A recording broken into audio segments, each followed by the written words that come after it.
So we have to now switch to our friend here. I can just do the picture-in-picture.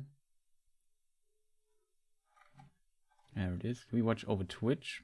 Twitch has a slightly better quality than compared to YouTube. And sometimes they're also slightly ahead.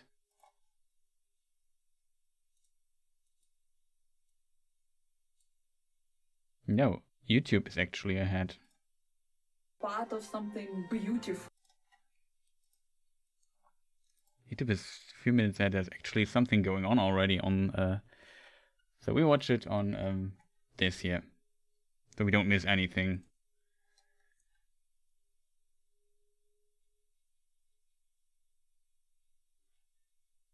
That is muted.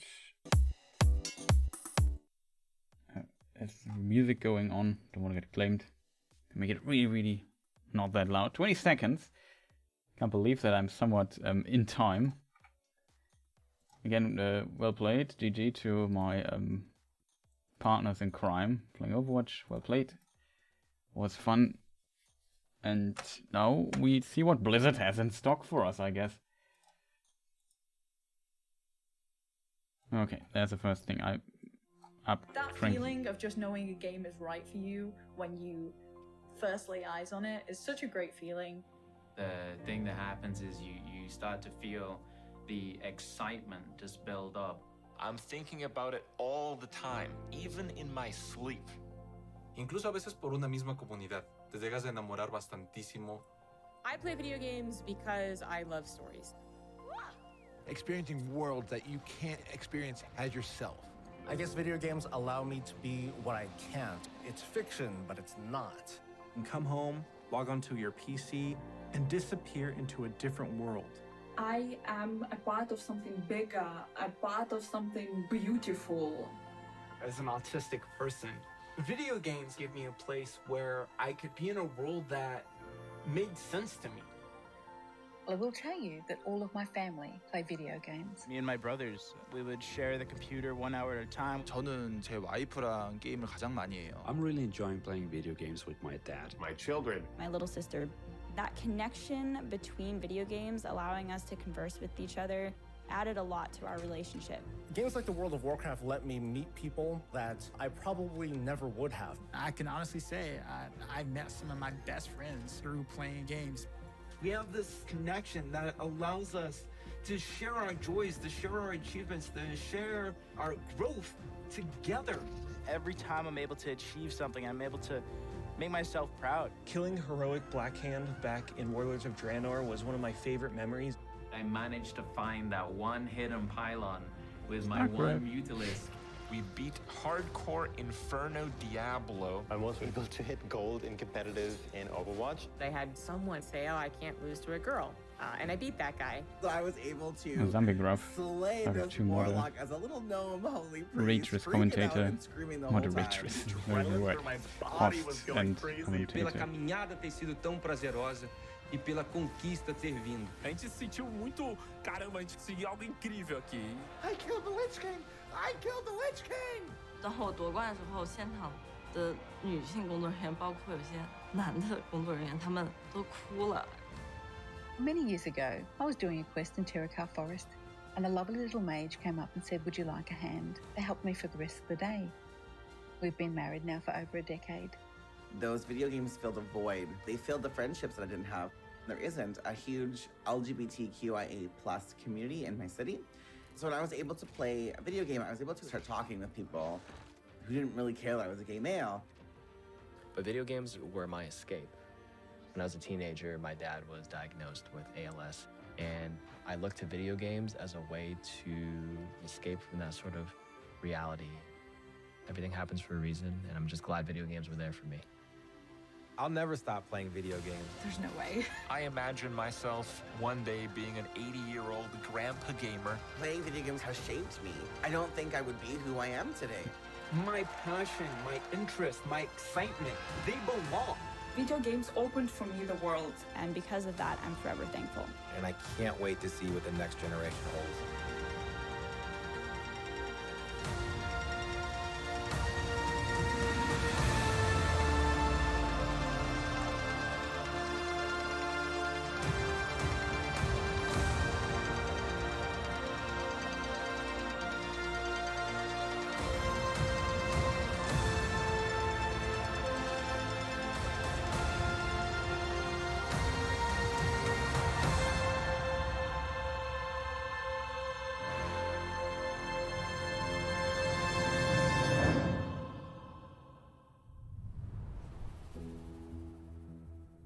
Welcome to BlizzConLine, a celebration of 30 years of Blizzard communities and 30 years of Blizzard games. 30 years is so many years, and last year maybe felt like one of the longest of all. But throughout the years of Blizzard Entertainment, from 1991 to today, many of us can associate certain games with milestones in our lives. Maybe you were a little kid the first time you played The Lost Vikings, or in high school when you first played a Diablo game. Or maybe you met your partner while you were playing World of Warcraft. That's the awesome thing about video games. They give us experiences that are relevant to the times in our lives and experiences that we carry forward with us. Games are here for us during good times, and they're here for us even when we feel alone or maybe uncertain. Games are coming home, familiar, comfortable, with a connection and a sense of belonging. And while many of us spent most of 2020 in our actual real-life homes, games became even more of a place to get away, to be free from outside concerns, even if just for a little while. So, this is pretty weird. Usually, when we start BlizzCon, the opening call is to my favorite Warcraft faction, the Alliance. Or my favorite faction, the Horde. I get confused. Usually, I'd be speaking to 40,000 of you in person at the Anaheim Convention Center and millions of you around the world. And usually, that would be a perfect way to celebrate. But nothing about the last year has been usual. The pandemic has been hard on everyone, and for many different reasons. But if there's one thing that the last year has taught us, it's that being apart physically doesn't stop us from moving forward. It doesn't stop us from connecting with our player friends around the world, diving in as warriors and heroes, and checking on each other as humans. It doesn't stop us from sharing our latest epic gaming story or celebrating those of others. Games continue to unite us. Now, to be honest, I wasn't sure how well Blizzard could work from home. There are thousands of people, all needing to work together in creating our universes, games, and experiences. Never has it felt more true that it takes a Blizzard to make a Blizzard game. And in 2020, it became clear that the magic of creating a Blizzard isn't just tied to a physical location. It's tied to the people who work here, and I continue to be so proud of each and every one of them. Thank you, Blizzard. We create these games and pour all of our energy and heart into them, but it is you, the Blizzard community, that brings them to life. And that's why BlizzConLine is a celebration of you, the guild leaders, healers, DPS, tanks, innkeepers. Yeah, sure, the DPS. Zerg, Terran, Protoss, Blackwatch, Shimada, the heroes of Sanctuary and of the Storm. These next few days are for you, our Blizzard community. For World of Warcraft, we'll be showing you what's next for both Shadowlands and Classic. I'm sure you're all burning in anticipation for that one. Ha ha ha. Good fun. Hearthstone is getting back to what its is roots DPS? in I a don't know major about that. way. We can't wait to show you how. How about fixing Warcraft 3? We also have news for our Diablo community. Some of you were able to dip your toes into the depths of hell in the Diablo Immortal Technical Alpha. I really enjoyed seeing players embrace the multiplayer aspect of meeting in town, kind of insane that the community for Warcraft 3 has to use a community mod created by a dude that's not working for Blizzard, so they can play ladder. Even though we can't yet be together in person. The Overwatch League will be kicking things off in spring, and we'll be watching closely to see a lot of if the San things Francisco going wrong at Shock Blizzard right now. can continue their championship. There's always a little cynical part of myself hearing all this and say, yeah, World of sure. Warcraft esports is back with the Arena World Championship and Mythic Dungeon International already in full swing in Shadowlands. StarCraft 2 and Warcraft 3 esports are going strong with our friends at the ESL Pro Tour.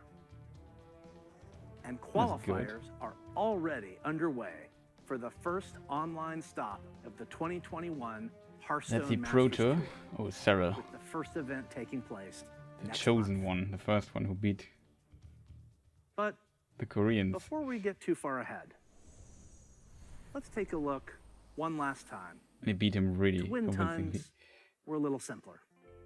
And In the early 1990s, the internet Let's start was a with Flair. baby. CD sales had finally eclipsed cassette tapes. Cassette tape, it's a rectangle piece of plastic, and there's a tape inside, and music would get recorded on, and sometimes you needed a pencil to wind it and make it tight. I know, it sounds crazy. We were all playing video games on Super Nintendo, Sega Genesis, DOS, or Mac PCs. I personally was a master of ConfigSys and AutoExec-BAT. So many simple things in simple times. Good old Only AutoExec-BAT. we could relive them.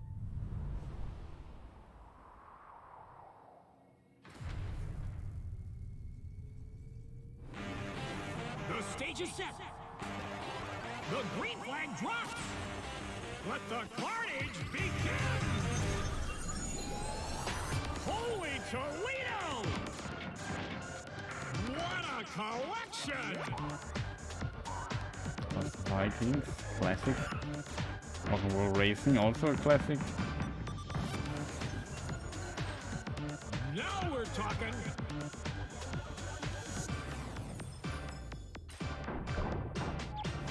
What a play!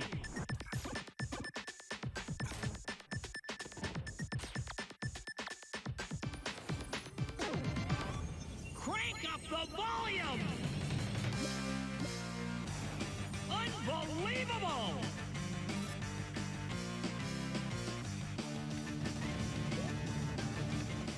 Whoa!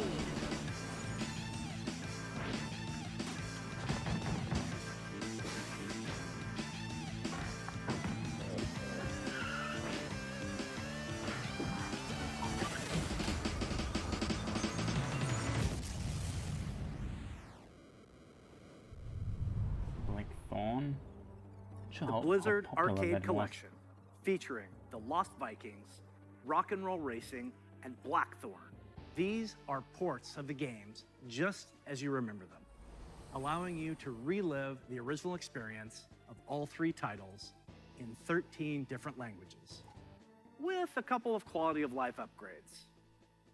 As an example, Okay, but it was nice to we you there, include good very guy. modern, Sleep well. Have a cutting-edge nice rest of your birthday. Sleep well. wasn't available See you in the tomorrow. early 90s. Thanks for both staying and playing. saving and GG. loading of games. And for those of you who purchased any Blizzard Digital Anniversary Bundle via Battle.net, you'll automatically receive the Blizzard Arcade Collection on PC today. Now, you ready to hear about some other video games? Mm-hmm. Let's hear what's next for World of Warcraft.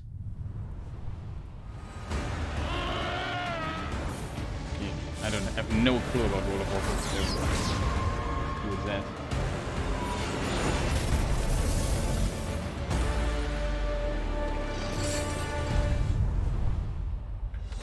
Hello, everyone. Thanks for joining us today. No matter where you are, World of Warcraft unites us all. Whether you're exploring the Shadowlands, Classic Azeroth, or another part of the Blizzard universe, I'm glad you could make it, because we've got a lot of good stuff to show you. But first, let's start with some Covenant pride. Kyrian, take flight. Night Fae, let the hunt begin. You can just watch the Lords, what to good guy. war! Vintha? Let's party! The world has thrown a lot at us since the last BlizzCon, and the thing that's really kept everyone going on the WoW team has been connecting with all of you. The bonds we forge with our guilds and family and friends in WoW are powerful and real. As WoW enters its 16th year and Blizzard celebrates its 30th anniversary, we're so grateful to have the most dedicated and friendly communities in gaming. Let's recap the events in Azeroth. In WoW Classic, we fought an endless battle for South Shore and Tauren Mill. We banded together to open the gates of Ahn'Qiraj and joined forces to take down Kel'Thuzad in his floating citadel of Naxxramas. In Shadowlands, we helped our Covenant recover from the Anima drought, brought on by Sire Denathrius, master of the Vinthier and traitor to the Pantheon of Death. We survived the halls of Torghast and crafted legendary gear in our efforts to expel Denathrius from his castle lair. But innocent souls are still wrongfully being sent to the Maw. They face an eternity of torment, and heroes like Anduin remain chained in its depths. The jailer continues to grow in power. He's preparing to break free from the Maw and complete his plan to unmake the entire Warcraft universe. And Sylvanas. You may be wondering what she's been up to all this time. Today, we're excited to unveil our first major content update for Shadowlands, Chains of Domination.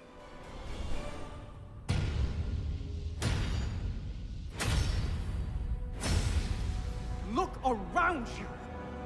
What makes you believe you're not just a weapon to achieve his ends? Enough! Join our cause, or be made to serve. Right now, you hold all the power. Make your choice, Sylvanas Windrunner.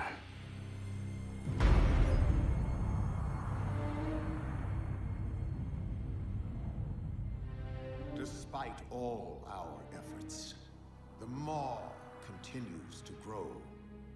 What if Denathrius' treachery is irreparable? The Primus is lost, and Bastion cannot save the Shadowlands alone. None of this should have happened.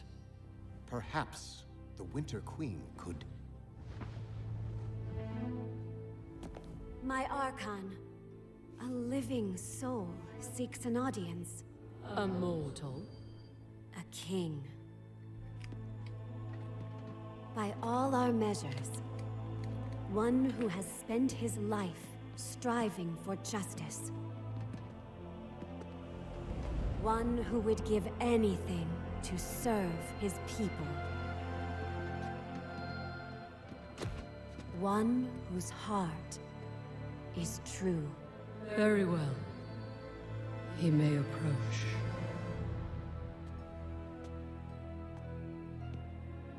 Step forward. My Ascended have spoken of you. The king, held captive in the Maw. That prison could not hold me forever. Why have you come to Bastion? You have a key that I need. You will release this soul from your grasp. No. He is bound to me. Just as you once sought to bind your own brother.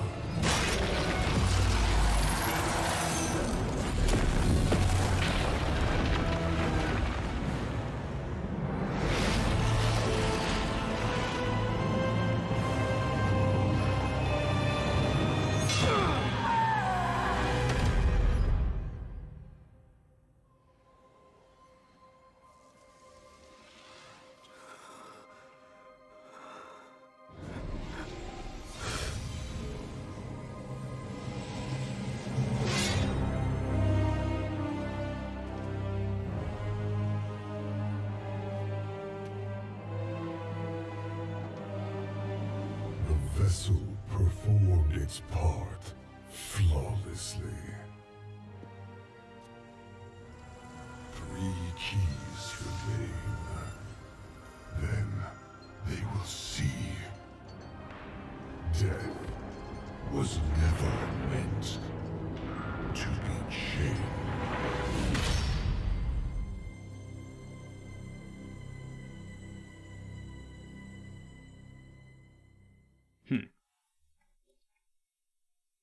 Tricking those angel dudes seems to be pretty easy, I guess.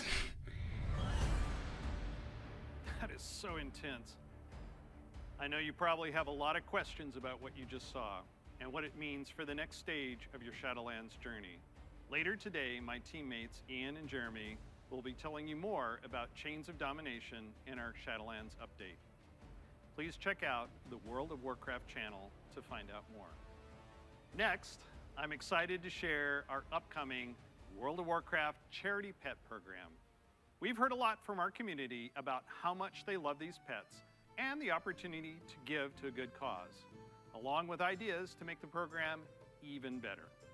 So during this upcoming campaign, you'll be able to donate whatever amount you wish to directly support our chosen charity. Once donations reach our goal, everyone playing World of Warcraft will get a pet for their collection as a thank you, whether you were able to contribute personally or not.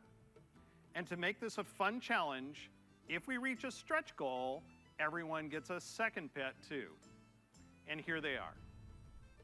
The first pet is Bananas, literally. He was originally available to a select few back in Burning Crusade era, so we're excited to give everyone a chance to adopt him. And if we reach our stretch goal, you'll also get Daisy the Sloth. She's an all-new pet who'll hang around your neck when you need a hug. Your donations during this campaign will go to support the medical humanitarian organization Doctors Without Borders, also known by their French name, Médecins Sans Frontières, or MSF. They're an amazing group doing important work around the world. We're grateful to have such a generous community, and we hope you'll help support this worthy cause. We'll be sharing the details about the charity pet program on the World of Warcraft website soon. So we've talked quite a bit about Shadowlands. Classic players, now it's your turn. It's my pleasure to hand off to my teammate, Holly Longdale. She's a longtime WoW player, a veteran MMO developer, and she's going to tell us what's in store for WoW Classic.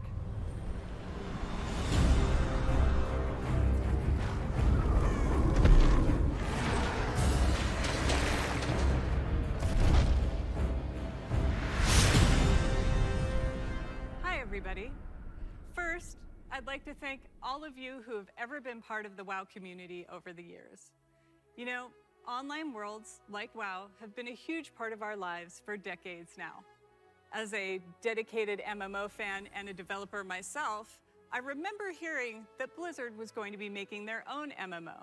And I thought, well, I guess I'll check out that beta. And sure, we all call the game WoW, but really, wow. I could not believe I got bit by the MMO bug again. I was so excited to be able to make a Night Elf hunter and be like that famous Dark Elf ranger from the books that I loved.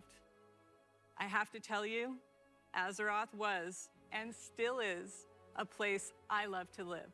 Since last year, I've had the great honor to work alongside the WoW Classic team to bring these nostalgic experiences back to life for longtime fans and a whole new generation of players. As a fan myself, I've had so much fun in WoW.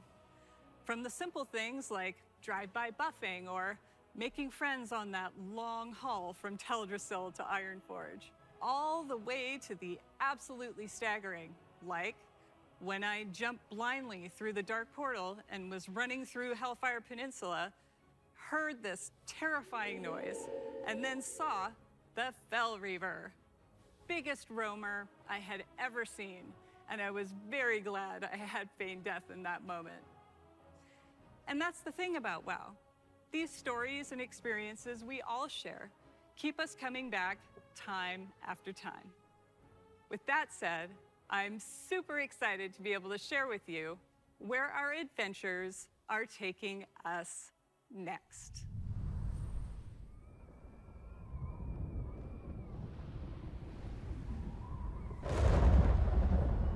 Prepare. Okay, let's prepare.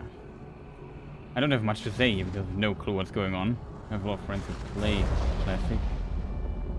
So they probably are excited, expecting like Burning Crusade. You dare enter I assume that's it. realm.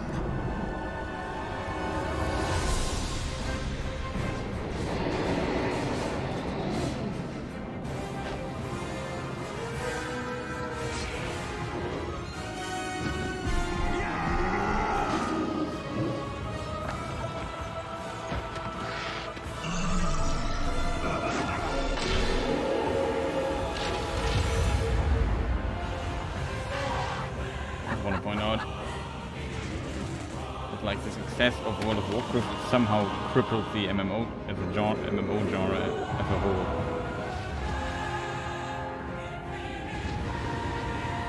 And as they progressed over time, they got such a big lead when it comes to how people want MMOs to be played. Your foolishness has brought you to this end. Take my blood It and seems choke on that it. no other game ever could, or only few other games could Turn compete your with that. world upside down. You are not prepared.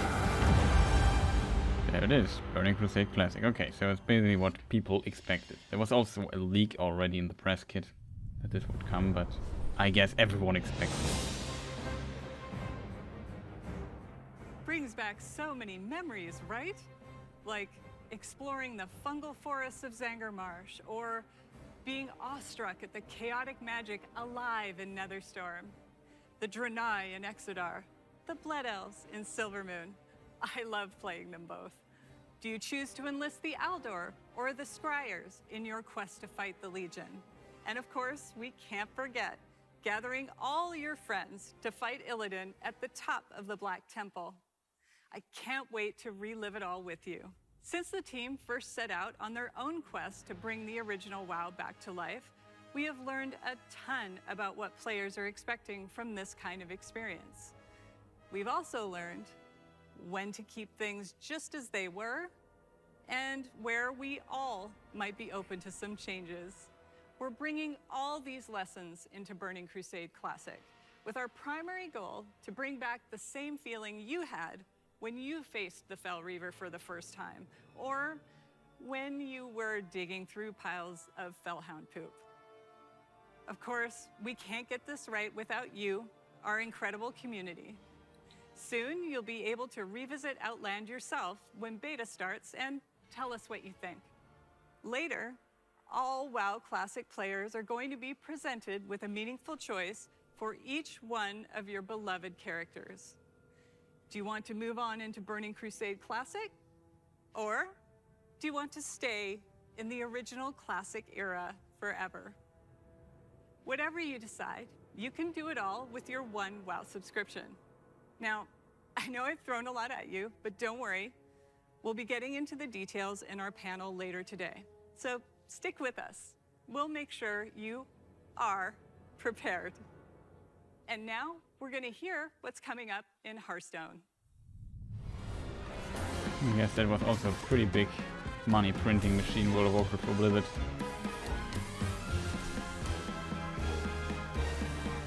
Like having, I don't know, 14, 15 million subscribers. Kind of sick.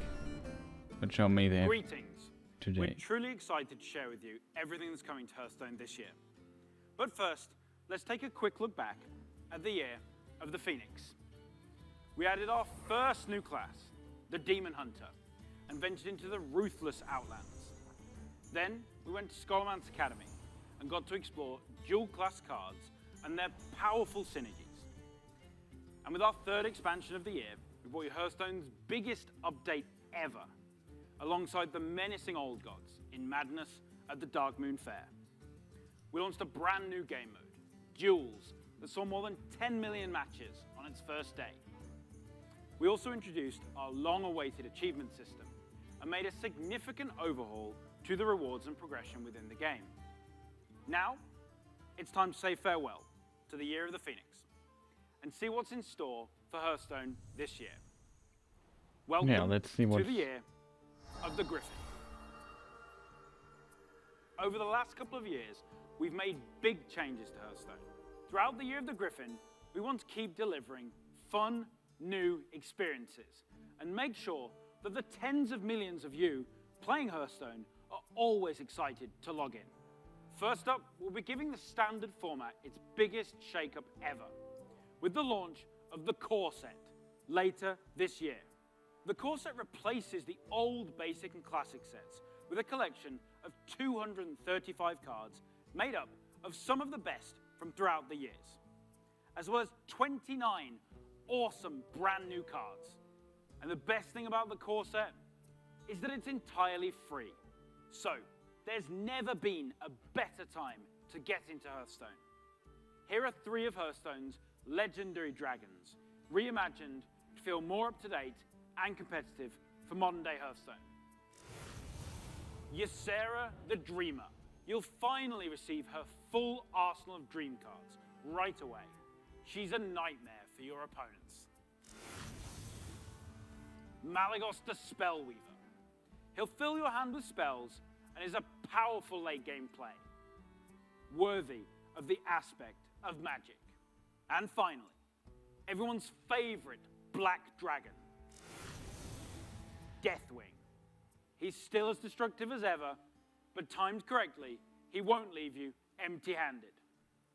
We'll also be launching a brand new format, Classic, where you can play Hearthstone as it was when it first launched. The Classic format will be fully supported, complete with ranks and rewards using Hearthstone's original set of cards. So, if you want to relive the old school experience, then Classic is the place for you. Though. With Classic revisiting the past, now let's take a look to the future and explore the first expansion of the year of the Griffin. For a hero of the Horde, I'm really interested in StarCraft, Diablo, maybe Overwatch. You have come for adventure. But the Barons wants to break you. Your axe must be sharp. Your wits must be keen. And your heart must be mighty.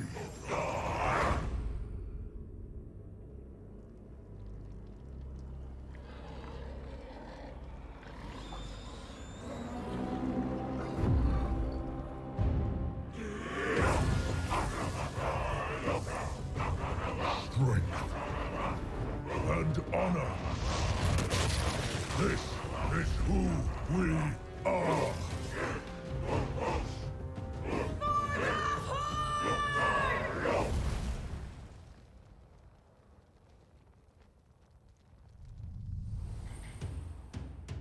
That's right. We're headed to one of Warcraft's most iconic locales, the Barrens, and we'll come face to face with the heroes that inhabit it. Starting with one of the Horde's most iconic and well-known characters, a fierce loyalist, one-time war chief that embodies the honor, loyalty, and spirituality of the Horde, Shadowhunter Vol'jin. Shadowhunter Vol'jin is a neutral legendary that allows you to either bolster your own board or weaken that of your opponents. And to celebrate the announcement of Forged in the Barrens, this card is available for free for everyone later today. So log into Hearthstone and claim your free copy of Shadowhunter Vol'jin. And as a bonus, we're also giving away the brand new 30 Years of Blizzard card back. Next, we have another hero of the Horde who is making his first appearance in Hearthstone. The legendary Blade Master, Samuro, featuring the new keyword, Frenzy. Frenzy activates the first time a minion takes damage and survives. In Samuro's case, this can be used to clear your opponent's board. Heroes of the Horde, like Samuro, are famous for their combat prowess, but others, like Thrall, are known for their powerful elemental magic. take a look at this new shaman spell, Chain Lightning. Chain Lightning is a spell in a new cycle of cards that rank up and become more powerful when you have 5 and 10 mana, ensuring that they're always useful at every stage in the game. You'll also notice that they're categorized as nature spells. With Forged in the Barrens, we'll be permanently introducing spell schools across the entire game, which enables a whole host of exciting new strategies. And don't worry, members of the Alliance will be featuring some of your most beloved heroes and locales later this year. But what I love most about the Warcraft universe is its amazing characters. And our final announcement is our most ambitious addition to Hearthstone yet. It introduces a brand new way to play with your favorite heroes. Hearthstone Mercenaries.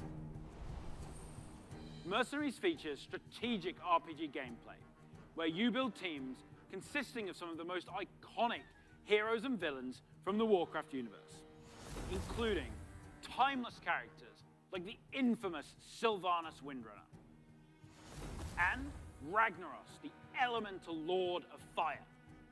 You can also expect to see some of Hearthstone's fan favorites, like the unstoppable Devilsaur, King Crush, and the ever-growing Gruul the Dragon Slayer. You'll lead them in battle through highly replayable roguelike missions, where the map is randomly generated every time you play, and each node represents a unique challenge for your team to take on. Your heroes gain levels, new abilities, equipment, and can even evolve into more powerful versions of themselves. We're thrilled to finally show you Hearthstone Mercenaries. It is scheduled to launch later this year, and we'll have more to share with you down the road. Everything you've seen today is just a taste of what's coming in the Year of the Griffin. So don't forget to tune in to our deep dive panel after the opening ceremony, where we'll share more details on the core set, the new classic format, Forged in the Barrens, and our plans for Battlegrounds and Duels, as well as our upcoming single-player content. I want to thank the team for their amazing work. And on behalf of all of us at Hearthstone, we want to thank the many millions of you who play our game.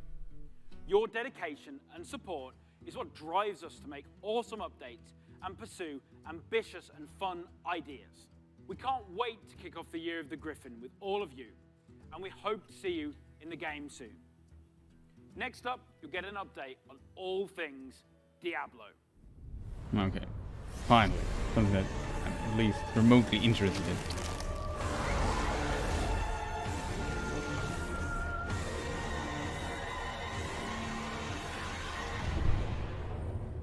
Hey everyone, thank you very much for joining us. I am so excited to kick off the Diablo segment of our show, and I am honored to be here on behalf of all of our Diablo teams to share the news and updates we have in store for you today. We've got a lot of Diablo to cover, and I hope you'll agree with me that it's a great time to be a member of this community. All right, let's kick things off with Diablo IV. We first shared our game with you during BlizzCon of 2019, and we've been truly humbled by your response. We've kept in touch through quarterly updates and sincerely appreciate the thoughts and valuable I remember the shitstorm with Diablo Immortals.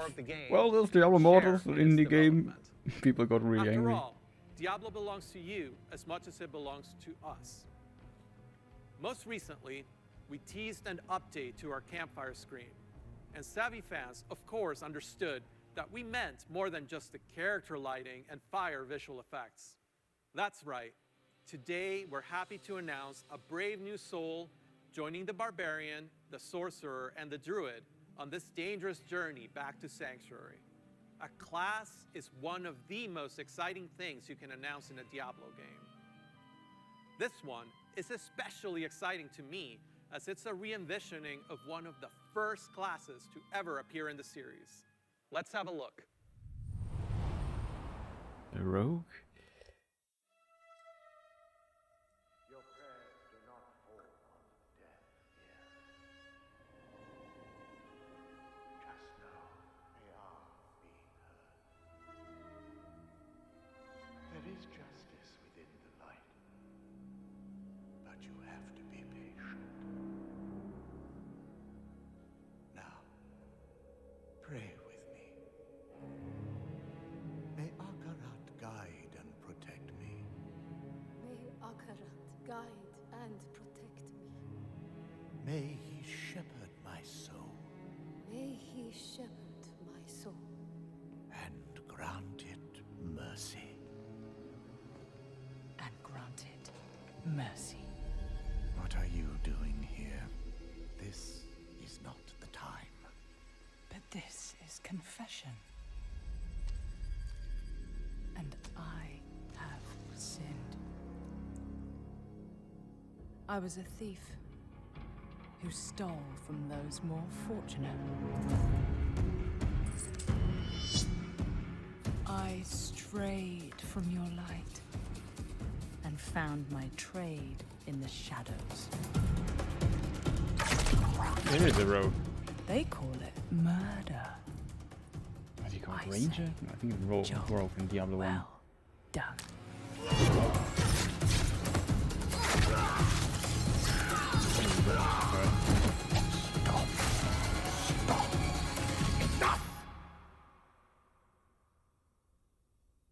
I am a thief, a heretic, a murderer, Father. Will Akarat save me? You mock our light. But those monsters were a scourge upon my flock. And you were the answer to their prayers. Then we are settled, and you owe me. The name you seek is...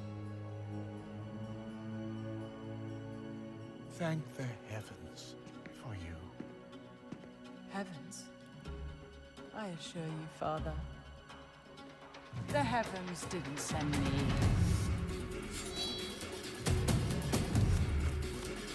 There she is, the rogue. And we just saw thing. What's it called? Lutulin, I think. At least it was in the style of it.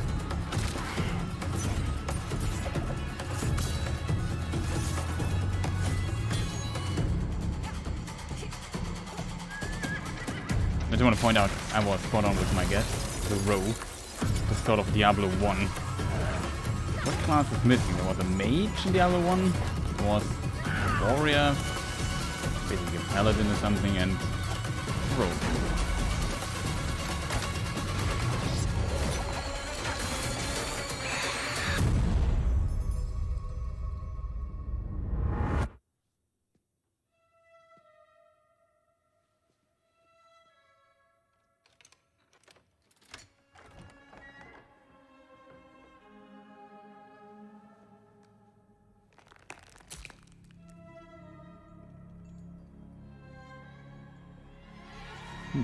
So he's collecting ear.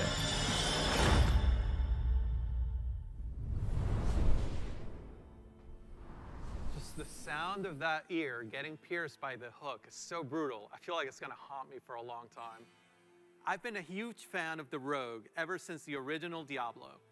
Even seeing them come back as NPCs and mercenaries in Diablo II's Rogue Encampment served as a great bridge between the games. With the setting of Diablo IV being a larger world than we've ever played in before, we're excited to show you not just what the successors to the original rogues in the series have been up to since the fall of their order, but also what some of the other rogues in the world of Sanctuary might look like. The mantra for Diablo IV has been customization first, and the rogue takes this to a whole new level. From the beginning, the rogue has been an incredibly flexible class, able to adapt to any situation. Our goal is to let you just ride a create the horse? kind of rogue that you want to play. Whether it's an unrivaled archer modeled after the original Sisterhood, or a cloak and dagger rogue from the darkest alleys of Chaldeum, in Diablo IV, you will have the freedom to create the rogue that you imagine by customizing the looks, the background, and the playstyle of your character. please stick around for our segment later today, where I'll be joined by other members of the Diablo IV team to share a closer look at the Rogue class, as well as some of the open-world gameplay that we're bringing to the game. Spoilers, those severed ears are not just for show. But Diablo IV is not the only Diablo game we're talking about today. If you're looking for an authentic Diablo experience on mobile, we've got you covered. Diablo Immortal has everything you'd expect from a AAA action RPG. From the visceral combat and epic loot to an all-new story, bridging the gap between the events of Diablo II and Diablo III. Later today, you can join the Immortal team, where they'll talk about some of the things they've learned from their recent alpha test and what's next for the game. But that's still not all. We have one last bit of very exciting Diablo news to cover. When you hear us talk about the classes, the items, or the stories of the early Diablo games, you may have picked up on the absolute reverent tone we reserve for that golden era of Diablo. Maybe you share that love of the classics, and just hearing us talk about them Diablo makes Classic you want to take on Mephisto was or also Baal rumored. one more time. And Diablo 2. Or maybe even for the first time. Like a After remake all, of it. some of our favorite moments happened a long time ago, and not just in Sanctuary years. If so, we have a special surprise for you today. Let's check it out. Okay, so we'll see. Maybe a Diablo II remaster, make whatever.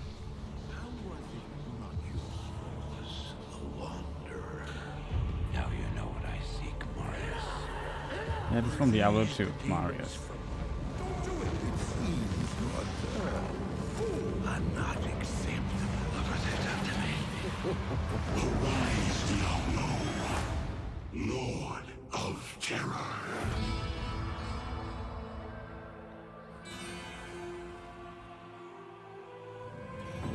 Though this be our darkest hour, it may yet be your greatest moment.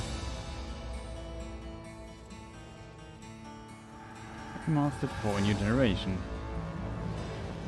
Oh, that will make a lot of people happy if this is at least done good.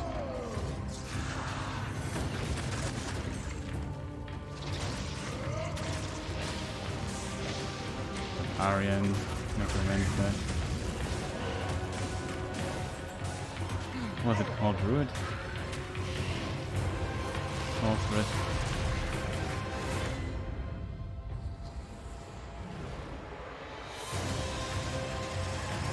That's cool. Then the assassin.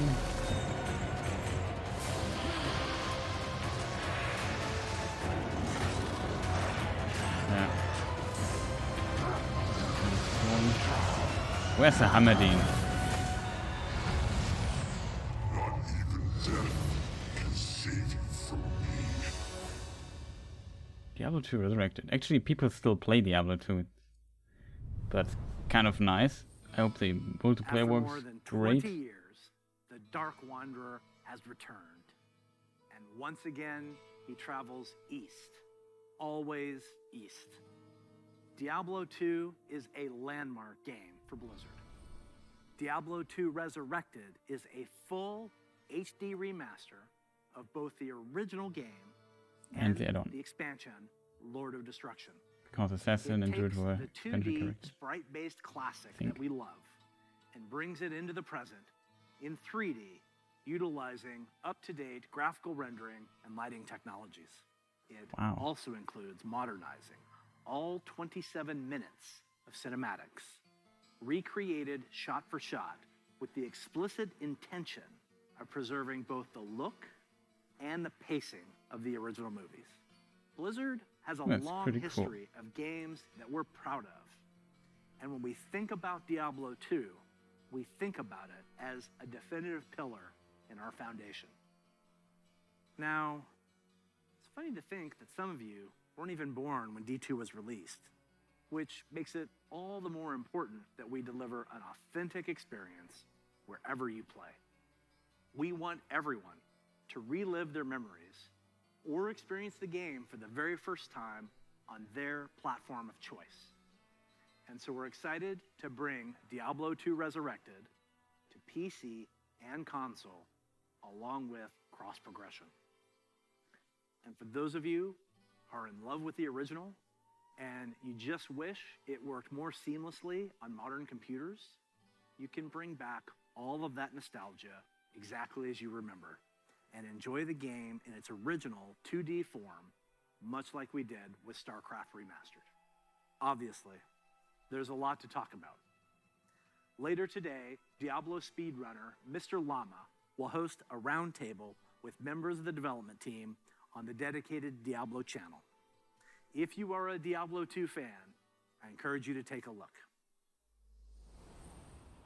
So, from Diablo II Resurrected, to Burning Crusade Classic, to the Blizzard Arcade Collection, it's a whole lot of looking back. And while we have teams dedicated to bringing these timeless experiences into your hands, it's actually a very small percentage of our developers working on these projects. Far more people are working on the future of Blizzard. And in addition to what we'll be talking about during the show, we can't wait to tell you even more about our plans over the course of this year and beyond. If you had asked us 30 years ago what gaming would look like today, none of us could have predicted the current Blizzard lineup of games. The advances in technology are one thing, but it's really what those advances have enabled that's even more incredible. If you think about the people who play games and the communities that have grown up around them, the way people can connect instantly, no matter where they are in the world, the way people are increasingly able to express their identity and celebrate who they are through their favorite games, communities, and platforms. The explosion of things like streaming, cosplay, and esports. It would have been hard to imagine any of that 30 years ago. And at Blizzard, that is what excites us about the next 30 years. There is so much that we're working on. And some of it you already know about. The rest, we look forward to talking to you about it when the time is right. Just like the real world, the worlds of Warcraft, Diablo, StarCraft, Heroes of the Storm, Overwatch, and Hearthstone are diverse, expansive, and full of potential. We are not only iterating on the experiences that you've come to expect from us, we're also exploring different ways to express our worlds and welcome more players from more places into them. And we aspire to continue to lead on priorities like accessibility and toxicity control, and to continue supporting causes that have a positive impact on the real world. We want to continue to bring those same feelings of joy and achievement that we all felt when we first defeated the Lich King, or beat Diablo on hardcore mode. Because when we geek out on those experiences with others, we can't help but see the similarities between us and feel what's possible when we play together. Of course, there are new Blizzard worlds that we haven't visited quite yet. And when we do finally unveil those games and experiences, Uh-oh.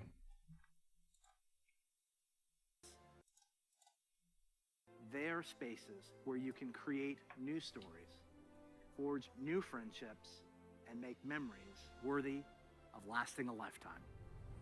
Not sure what that Through it was. all, our mission statement of being That should dedicated work to again. creating the most epic entertainment experiences ever, along with our core values, led by gameplay first, will continue to guide our way. So on behalf of everyone at Blizzard, thank you for being on this journey. For me personally, it is the honor of my professional life to serve you, and the honor of all of us at Blizzard to be the caretakers of the worlds that you play in. We are so excited for what's to come this year, next year, and the next 30 years. Now, what's coming next for the show? Well, it depends on where you watch.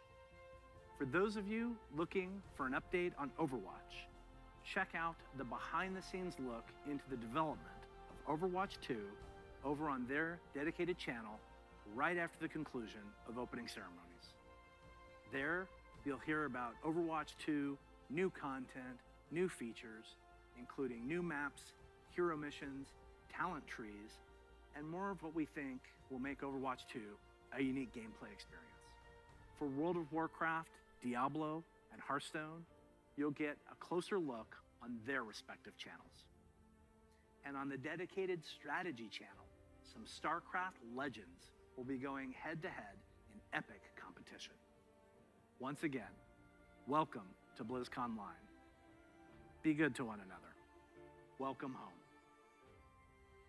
Before we kick things off, here's a little something from a previous BlizzCon headliner. Hey, thanks for having us. We're Metallica. Thanks for having us at BlizzCon 2014. We would love to be there this year, but obviously can't be. So here we are, and this is for you. It's subject to copyright protection.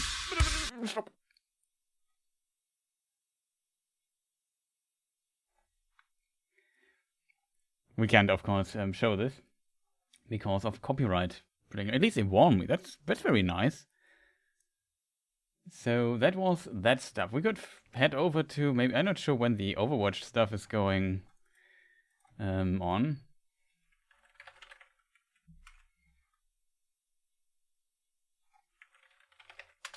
Is it like an official Overwatch stream thing going on? Play Overwatch maybe?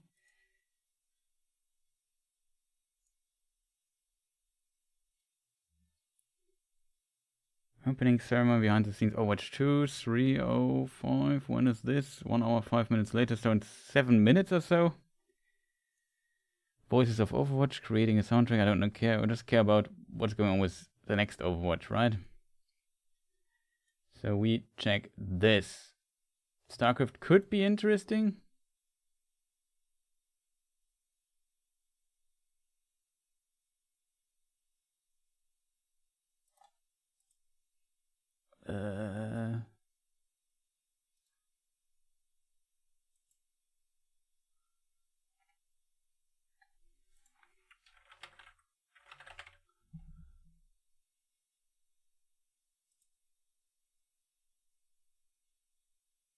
There's also StarCraft stuff coming up.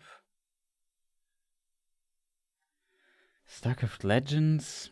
Sad. That's very sad that there are no StarCraft news. What's going on with StarCraft? Will there be when they announced the ESL Pro Tour? Not sure what falls under the ESL Pro Tour. We are going to find out. Let's stay with Overwatch for the moment being. In the meantime, I try to find out what that means.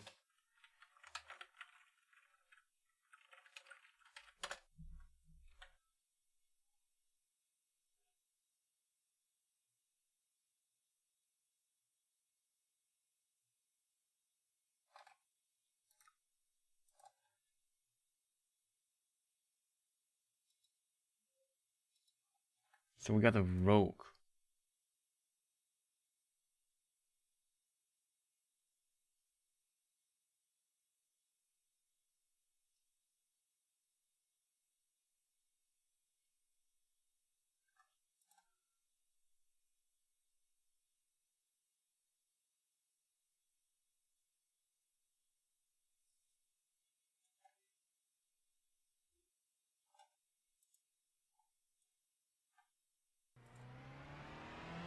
Good old cardboard animations. It's running on both channels. If you don't know cardboard, it's like parody StarCraft stuff. On a channel called Cardboard, on YouTube channel. Not only StarCraft, I think it started as StarCraft.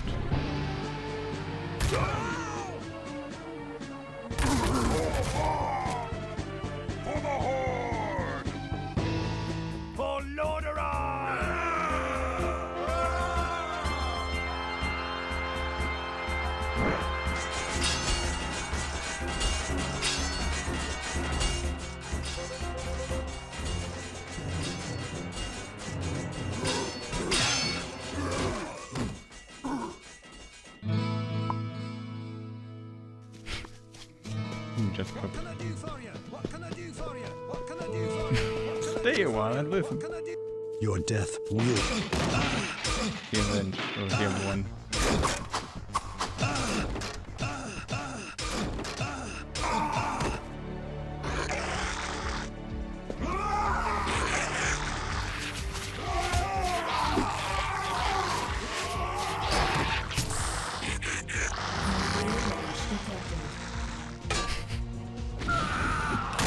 Morta Vespa Gaia Inu. Help! Help!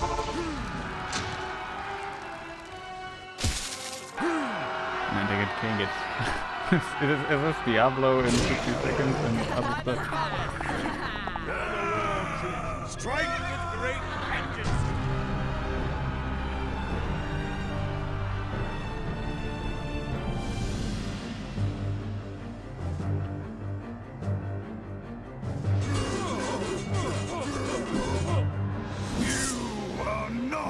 Prepared! I'm not. Frostmourne hungers for your soul.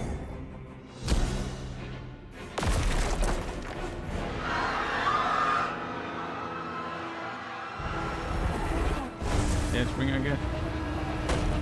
Your time has come.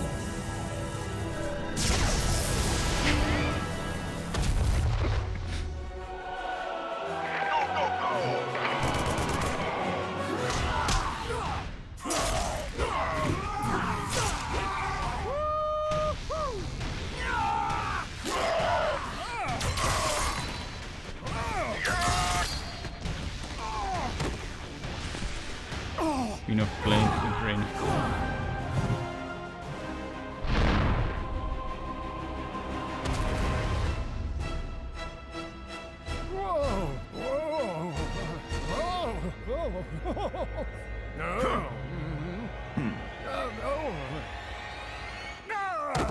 Strange.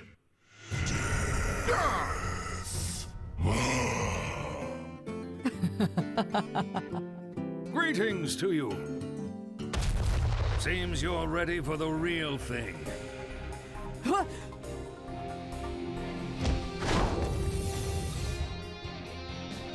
Watch your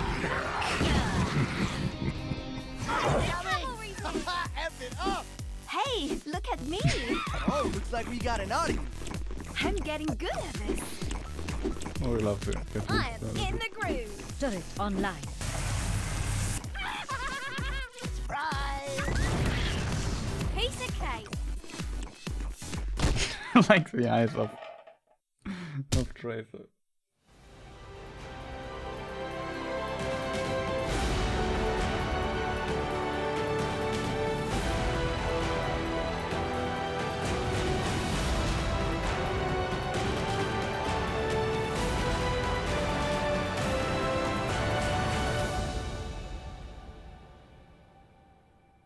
Yeah, happy 30th birthday.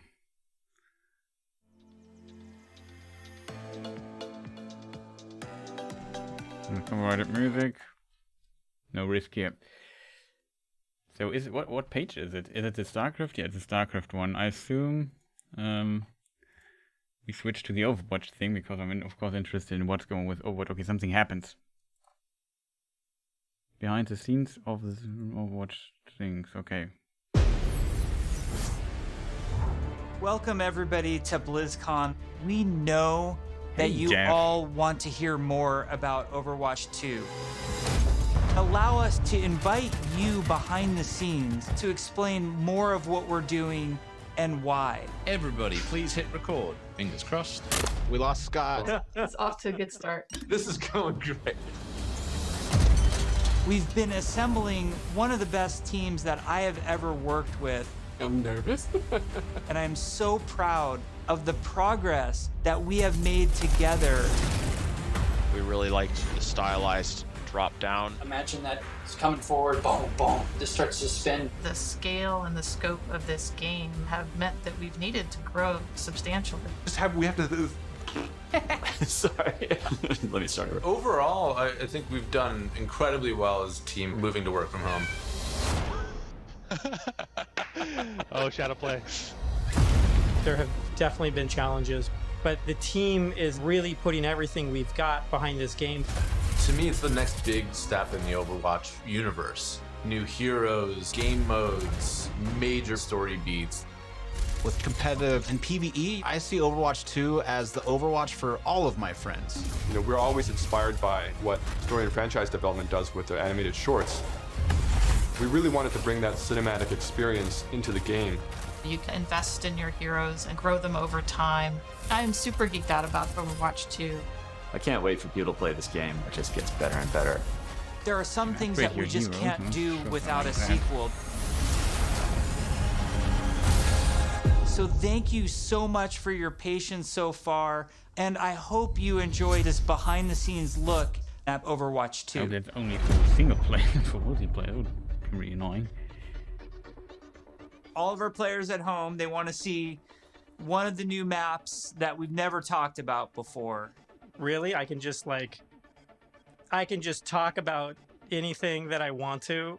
Yes. You're serving this up to the guy that is like unintentionally leaked information in past interviews. You can do it officially now. Okay.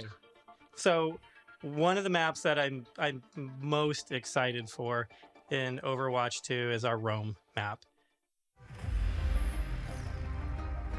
We always want Overwatch to feel like this globe-trotting adventure for our players. So we're having a lot of fun coming up with the Overwatch version of Rome. We wanted a very romantic, sort of this powerful feeling of old world architecture.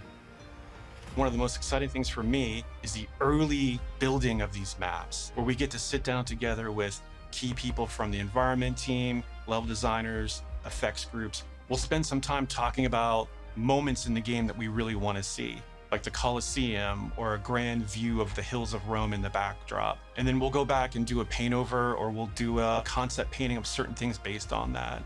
We try to draw inspiration from as many different sources as possible. For example, one of our environment artists had just taken a trip to Rome, and he returned with thousands of pictures and was so excited to work on a map set in Italy. There's a lot of ancient architecture in Rome that represents the empire that it used to be. So we brought some of that back. Some of the things that are destroyed in real life, we kind of rebuilt in a kind of an Overwatch style. It's one of the most beautiful pieces of environment art that I think we've made for the entire game, and it just absolutely took my breath away. Can we reveal more maps? Yes, Scott. Scott, why don't you have the honor? Why don't you reveal, like, is there an artified, like, let's pick an artified one. I know what map I want to talk about. It's the one that I just get super excited about. New York City. New York City is just an amazing Overwatch location. We're really striving to make it as authentic as possible while still putting this Overwatch spin on it. There's a lot of amazing buildings and architecture pieces that just, especially for artists, stands out a lot. And they usually use this kind of Art Deco style from the 1920s, 1950s. We started in an area that's a little bit like the Village. There's some smaller shops there. There's a fire station, little pizza places, and things that people that are familiar with New York City will either recognize or maybe see the reference that we're trying to make with some of our different locations. It feels like something you haven't seen in other games before because it's uniquely Overwatch. Well, we should move on. Otherwise, we just have to reveal more maps. So we were talking about PvP. And, you know, one thing that I think is really interesting about PvP in Overwatch 2 is some of the philosophical changes we're making to the approach. PvP feels different and new. We're upgrading our combat feel. The roles are playing differently. When it comes to all new maps, it's a pretty big departure from where we are on live right now. So I can't wait to see where we end up with it by the time we launch this thing. We're also experimenting with the idea we call role passives. which are passive abilities that a hero can have based on what role they are. For example, currently in our internal builds, the tank heroes all have knockback reduction against them, and they also generate less ultimate charge for enemies that are shooting at them. Damage dealing heroes have a movement speed bonus, which is great for flanking around the map. And healing heroes, support heroes have automatic healing that kicks in after they haven't taken damage for a while, very similar to Mercy's passive, but a little bit of a lower rate. One of the more shocking changes that we've been exploring in Overwatch 2 PvP is a change to the tank role entirely. That's applied to all of the tanks. We want to try to make them more toe-to-toe brawlers and less characters that just stand back and protect other people. So for example, for Reinhardt, we've given him 2 charges of Fire Strikes, so he can throw Fire Strikes a lot more aggressively and more often. Also his charge, he's able to cancel it now, and you can steer it more aggressively, so you can, not quite turn a corner, but you can definitely more accurately pin targets. And because you can cancel it, it allows you to use it much more aggressively and, really go after those key targets without feeling like you're going to sacrifice, all of your positioning, everything to get there. He's almost more terrifying now with this, be able to unleash his full arsenal more often. Yeah, he's probably very just being terrifying the now. guy with a shield.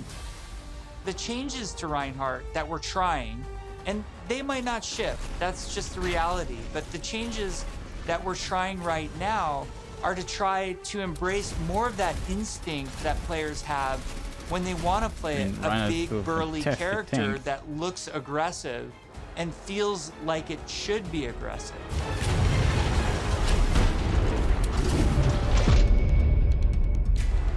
Shortly after BlizzCon, we spun up this group, our combat field group, to really just work on what happens when a player holds the trigger. We're putting a ton of effort into looking at all of our characters and trying to give them even a more visceral weapon feel. From sound to VFX to animation to the design of these units, all new sounds for a lot of our weapons in the game, and a whole new sound system that's driving it. And we didn't just level up a unit, we leveled up the rest of the game.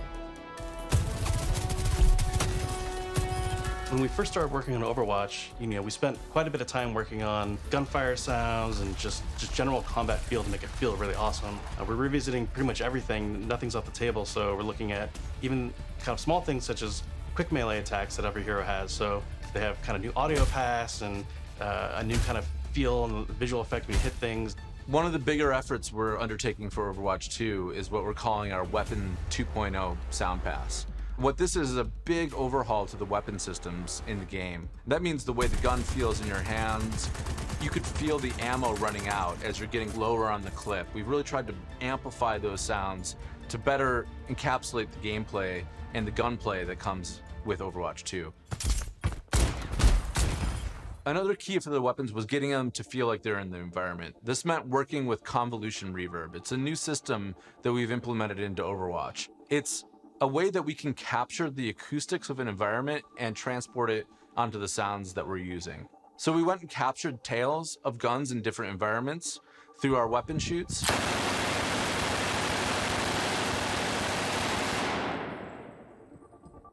Wow.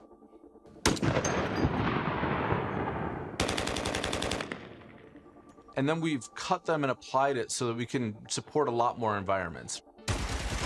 Now we're supporting outdoor, urban outdoor, warehouse tales, tight tunnels, small rooms, and it gives a lot more presence to the weapons and the way that they react in the world. The shooter genre has evolved a lot since Overwatch 1 came out. On top of that, I think we really want to push the visceral nature of how we do combat. So we focused a lot, not just on the wonderful sound effects, but also with how the gun moves as you shoot. So you can really feel every single shot leaving the chamber. And there's a lot of subtle little tweaks we have to do on the gameplay engineering side to make that feel really visceral. Everything from making sure that the camera shakes are crisp, making sure that if you get shot, you know exactly these tight indicators show up on the outside of your reticle. All these things play into making the game feel not just tight and responsive, but also modern and up to date. Take 76, for example. What we wanted to do in Overwatch 2 with his weapon was make it really feel incredibly powerful, and that happens with a bunch of different elements that mix together. But it really feels like the gun is almost just outside of your control. A lot of that comes down to this camera shake technology, where every time you fire the weapon, you want to feel like it's running through your entire body, and the camera shake gives that extra bite to every single shot out of the chamber. It makes him feel really great. You guys got a sneak peek of Sojourn from last BlizzCon. She's been under development for quite a while, and she's actually quickly at this point become a lot of people's favorites in-house. When we look back at Overwatch when it was originally created, there was a lot of heroes that were made from a gameplay standpoint kind of surrounding a weapon type. For example, Pharah was based on a rocket launcher hero. Widowmaker is clearly like kind of the sniper. We thought there was a weapon that was kind of missing that would be a lot of fun to play with, and that's a railgun. It's so much fun in the playtest to have this really powerful shot that can, rip through enemies if you really are accurate with it. And she's all about that aim skill. So if you got that aim skill, you'll love her.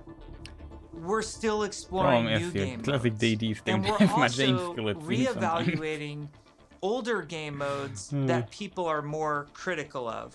We're of the mindset maybe 2CP doesn't exist in Overwatch 2, and maybe there's a new cool game mode that replaces it. We really want Overwatch 2 to feel like the next evolution, a true sequel to the first game, not an add-on. It's not a small part. It's not an extension of the original game. This is an evolution and a replacement to the original game, and I think it's exciting. Hero missions are probably one of the things that's the hardest to wrap your head around if you've never played one of them. The goal around hero missions is for these to be this co-op PvE experience. I personally only play competitive mode. Like, I'm all about that competition. And I have friends that they don't want to do that at all. So I'm really looking forward to a game that I can play hours and hours with my friends who aren't in competitive, and it's also something that I'm interested in. Hero missions are the content that people are playing as they are leveling up their heroes. And so for a system like this to really sing, you need a lot of mission. We don't want players to feel like they're just in this grind to get to the top. And there's a lot of really, really good back-end technology that we're exploring so that the heroes are constantly bringing their personality and some light story to these hero missions as well. The goal is to make as many as possible, hundreds of hero missions. We've explored a lot of different ways of getting to that much content. Still have like different sets of enemy units that people will be fighting against, and there's different hero mission types. At the same time, hero missions can take place in all of the multiplayer maps that we've done, and we're also adding new spaces onto some of these maps. It's a huge challenge for the art team. We take maps that a lot of people love and recognize, and we have to add a lot more art and level design to it. In this one hero mission playtest, we came up to an area in Kings Row that usually has a gate on it. Suddenly that gate opened and I saw a new area of Kings Row that I had never seen before. You may be playing a payload game type, and the payload may decide to take this new route instead of going the usual route. That was really, really cool. It was like this eye-opening special moment. Lan, our lead tech artist on the environment side, very early on her own free time, made a prototype of a sandstorm on the Temple of Anubis map. And at the time, we didn't know what we wanted to do with that, but it looked awesome. We looked at it and went, oh my God, we absolutely have to do this. So we put some new technology in place that allows us to do this dynamically. You start the mission off, clear day. Midway through the mission, suddenly this sandstorm or heavy weather would show up. It made the world just feel so much more alive. There's a sunset, daytime, nighttime, but depending on where you are in the world, these look different. California or Hollywood would have what we call a California sun. In New Bonnie, there's a great African sun that happens there. You sort of get a sense of space and mood. This is what really brings the levels to life. For me, the dynamic world's exciting. Just seeing these dramatic landscapes, the wind and the atmosphere blowing by. It's a much more cinematic experience for the player. Before you start a mission, you look at a map. It's nighttime in Necropolis, or there's a sandstorm in Necropolis. Players can make some comp choices based on knowing this information. Characters like Hanzo or Widowmaker start to be a little more valuable because they have abilities that allow them to see through the sand more clearly. Are we going to talk about any of the types of objectives in hero missions? Yeah, let's talk about the objectives. Players are being asked to do different things from one hero mission to the next so that they all feel really fresh to the player. For example, we have Gather and Return, where you're trying to go and grab these different canisters to kind of safeguard them so they don't go off and affect the population in a negative way. It creates this really cool tension in the world where on the one hand, you're trying to split up and go grab all these canisters to be as efficient as possible. But at the same time, now you're having these sort of special enemy units spawn that are really difficult. And if you kind of get caught by yourself, it turns into a pretty bad situation really quickly. And it feels extremely cooperative and like a very different way to interact with the Overwatch universe. We're experimenting with all sorts of ideas, and just internally we have names like Wall of Death, Scavenger Hunt, and Kill Quest, and all these new mechanics and enemies for people to experience. Players will be able to jump in night after night, play different hero missions, and then work through the progression system, leveling up their heroes.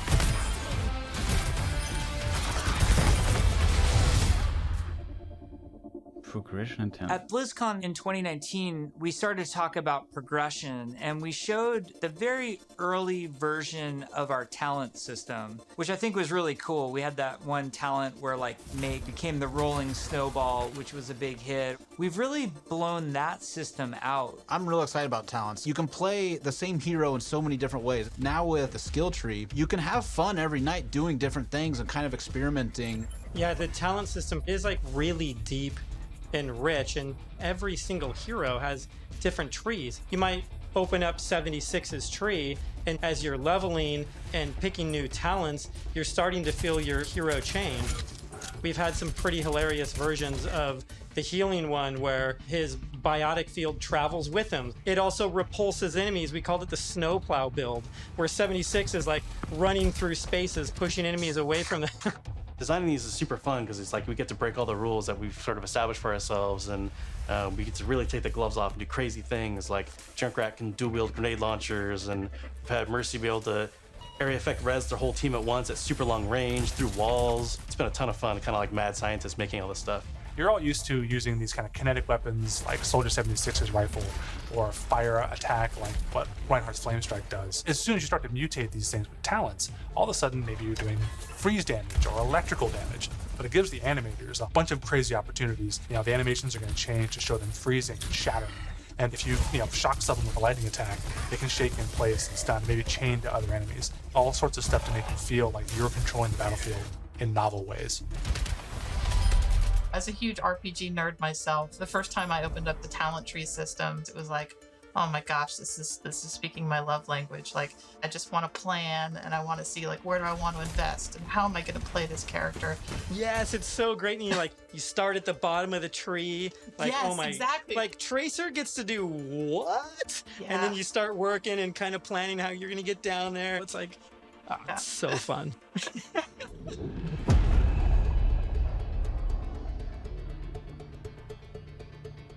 When we look back at BlizzCon 2019 and we talk about some of the criticisms that we had, one of them as a development team that we felt was that the combat was just not engaging enough.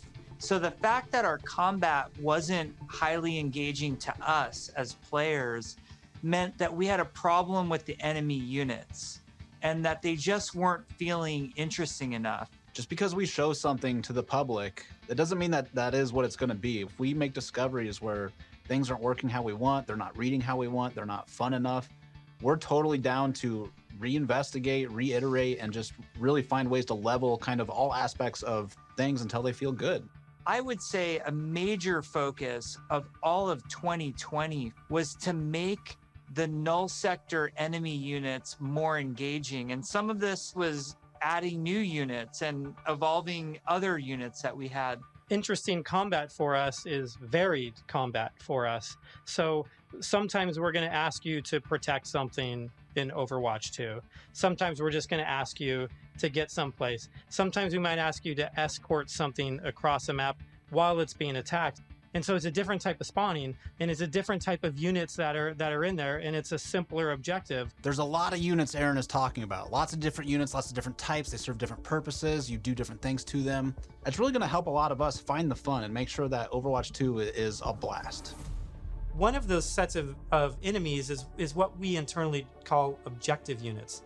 And they're typically units that don't even attack players. The simplest version would be something like the Breacher. It's two legs with this huge bomb on its back. It was built to do one thing: slowly and methodically march towards its objective, and then it transforms, and the bomb opens up like a flower. It starts spinning and charging up, and you hear this awesome sound, and you know you have a little bit of time before it's going to explode, and you have to take it out.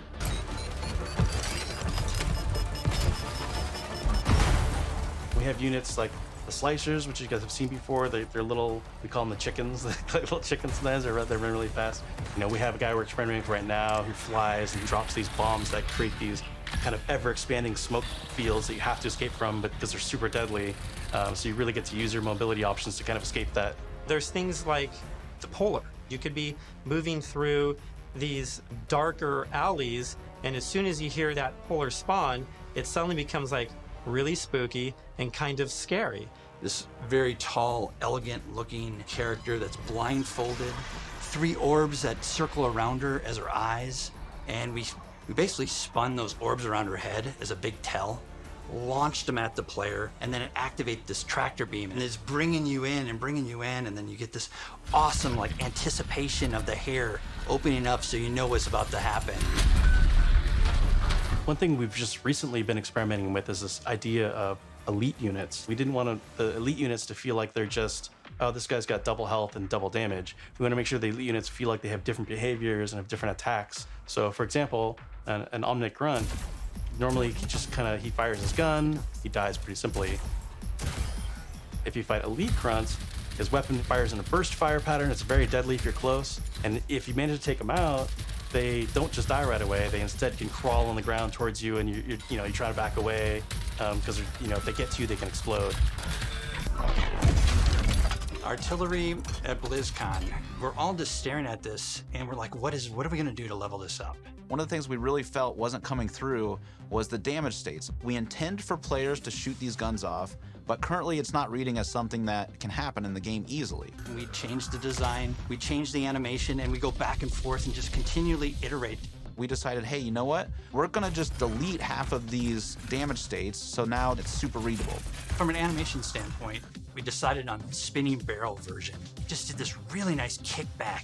The tip of the barrel opens up when it's about to fire and shifts into place, and boom! It's really amazing to be fighting an artillery unit, and you can see the guns on the side, and as you're shooting the guns, they're actually visibly taking damage, and then you can blow them off, and it reacts and kind of stumbles to the side, and really makes you feel like you're there, and it's super fun. In a lot of the stuff we've showed so far, you're fighting null sector. These are evil killing machines intent on marching you down. The way you're going to stop them is by shooting them, and we want to make sure that feels responsive and visceral. Really making sure that when they take a hit, it feels like their whole body has been punched, almost like hit by a truck. That's what really sells this fantasy that you're playing these superheroes. One of the cool pieces of technology that we created was what we call chain hit reactions. Oftentimes you'll find null sector bunched up, marching maybe a half a dozen units abreast. You expect if you shoot one, they're gonna knock into their buddies. So we make that happen. Turns out it's really fun too.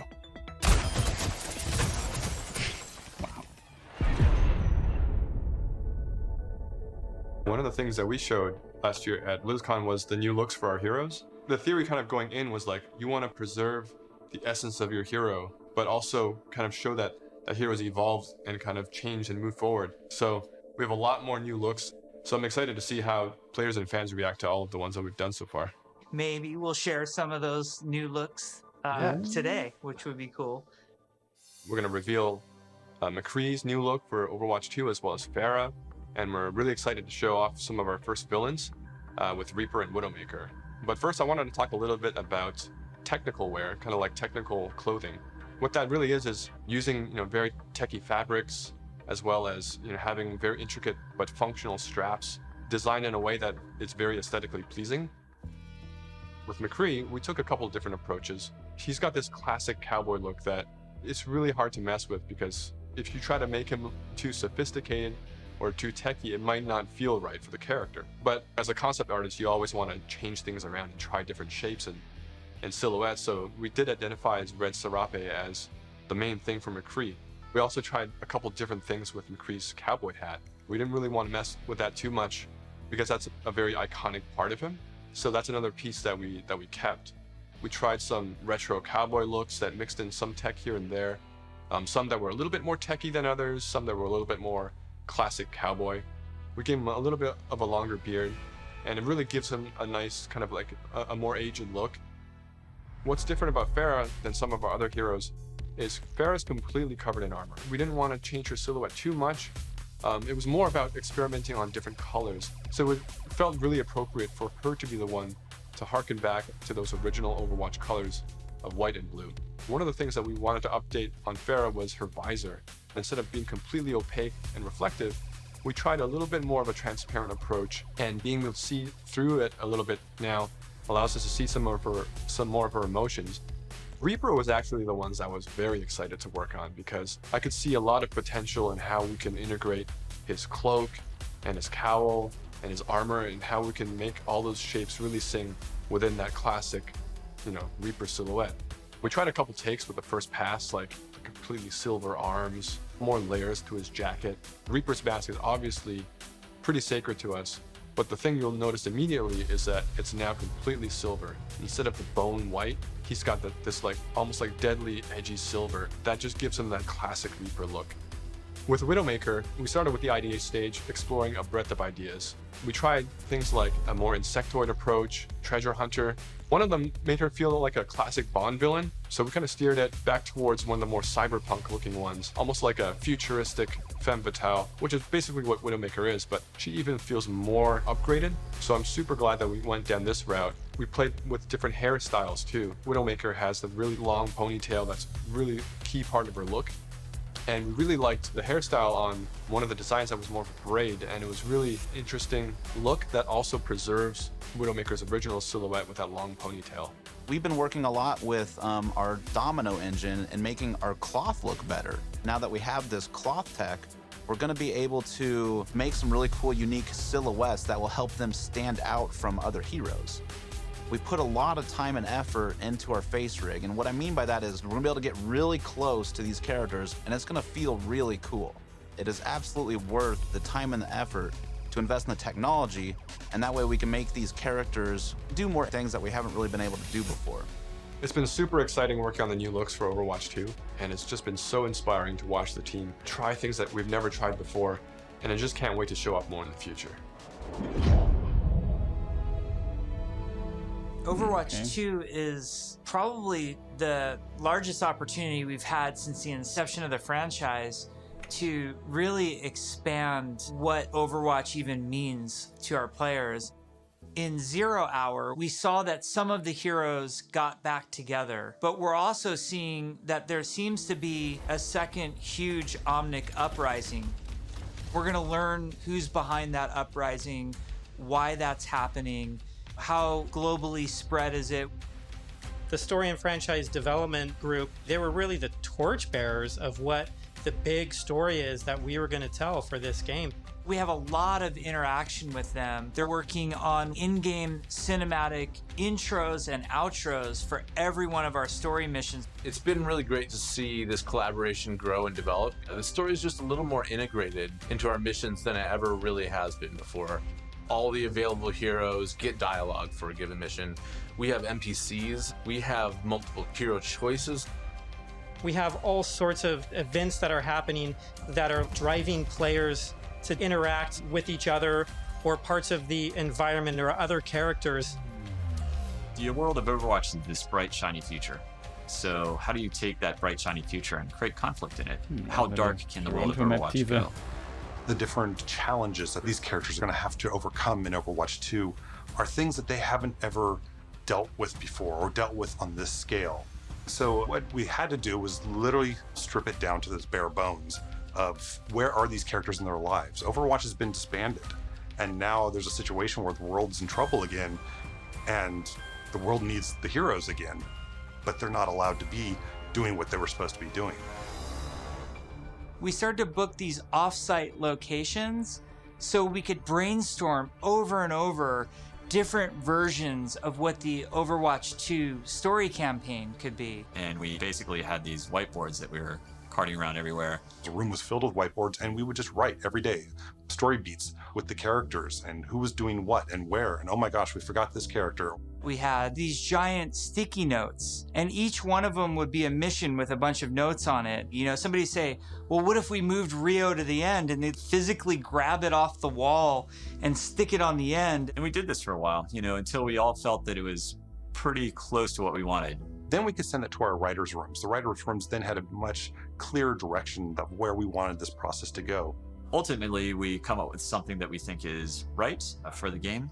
And then we pitch it back to the game team, and they point out everything that we missed. And that allows us to actually back up and go and make it right and make it better. Because the scale of this story is so huge, it takes place over the whole world, basically. It just requires a constant iteration, constant refinement to make the story as best as we can make it. From writing, we go to storyboards. The storyboards get crafted with the edit. From there, it'll go to a previs department where they'll start to flesh it out in 3D. Once we've kind of figured out our camera work and our cinematography, that'll then go to the animation department. And then we end up going right into the game engine. One of our challenges was to figure out how to integrate this story and this narrative with the gameplay. So if the intro cinematic ends with this huge battle, this huge war, when you get into the game, it has to mesh and feel the exact same way and blend together.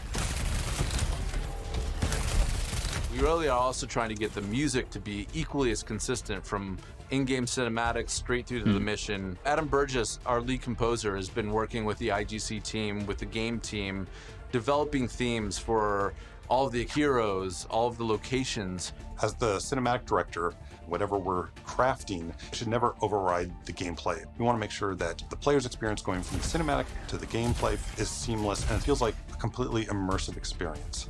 The engineers, we have to find a way to actually make that come to fruition. The choreo tool is a tool that allows people to coordinate different events to happen at the same time. Like in Rio, if you played our demo, one of the buildings explodes. And so that kind of event needs to happen as you're running by, and you need to have it timed, because if it blows up too early, then you don't see it.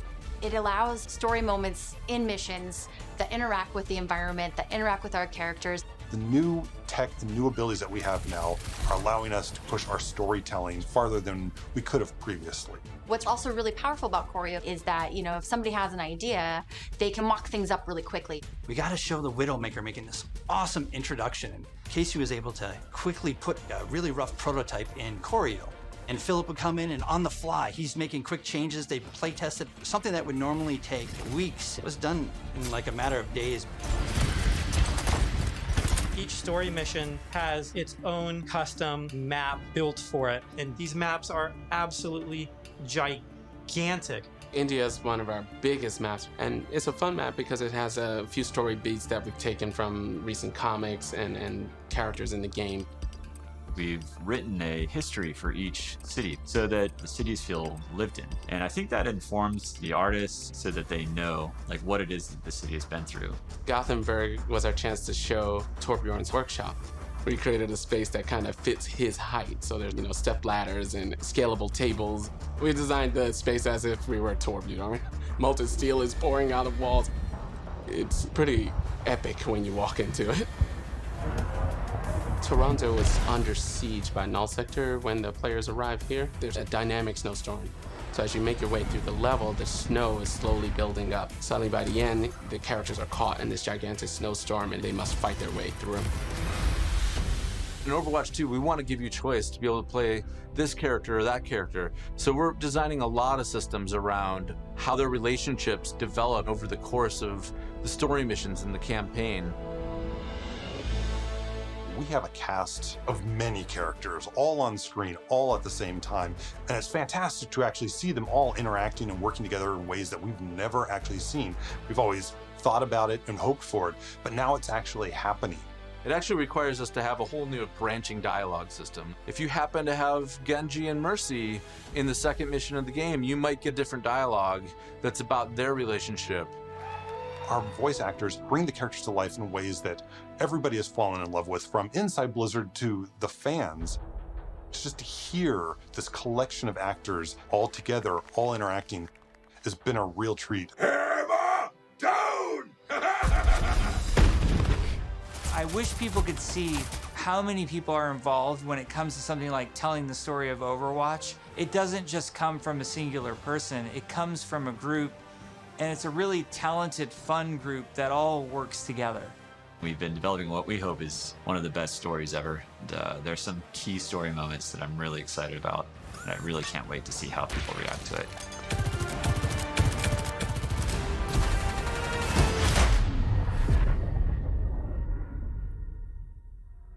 We've been talking about the game, about this universe.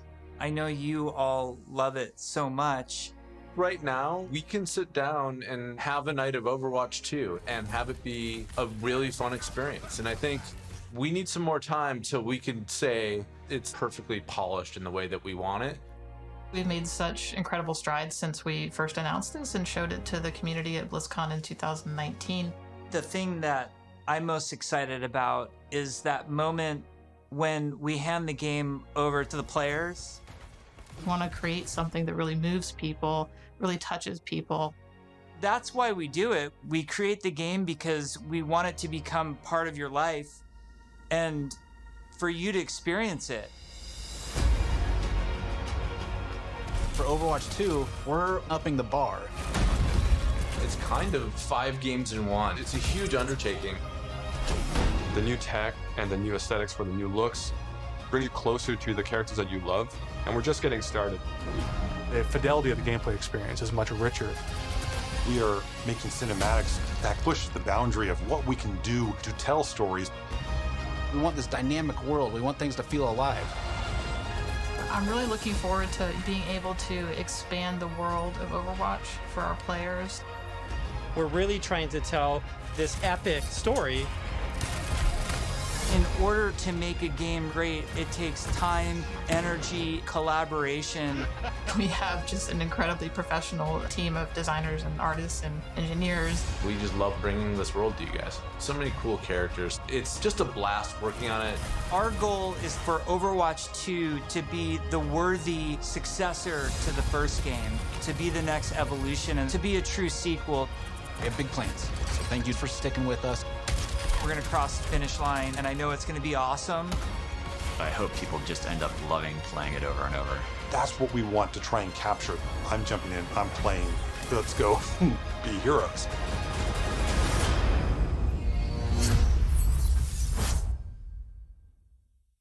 Okay, there was a lot of talking and seeing what's going on. So I focus a lot on the single player stuff. Actually, not sure what is going on with the multiplayer stuff. Like, is this hero progression stuff also going on? Oh, here then through, yeah.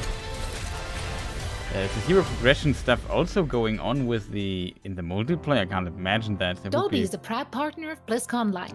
Watch Weird. Shock vs. the World in Dolby Vision and Dolby Atmos, only in the Dolby Access app. Coca-Cola, the official refresh line. Yeah, wait, let's do it this way. It's easier to get into. Okay, what's going on? Who's ready for some fireworks? You'll like this one. Greetings. Our fates are entwined.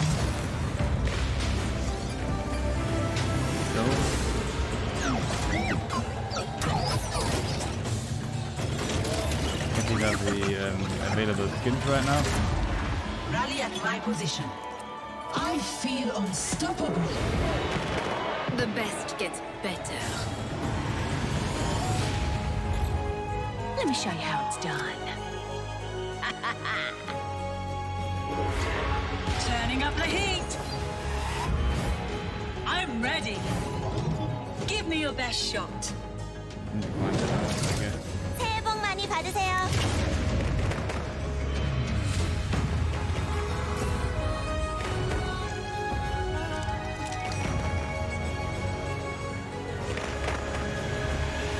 You can't catch me.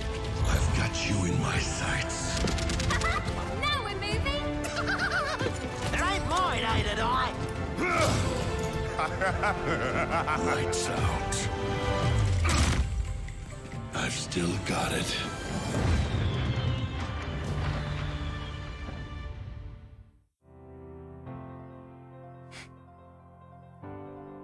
Okay, so what is going on next? That's the main question that I have. There's a StarCraft show match going on. Interesting. I assume there's also like a Diablo thing available, right?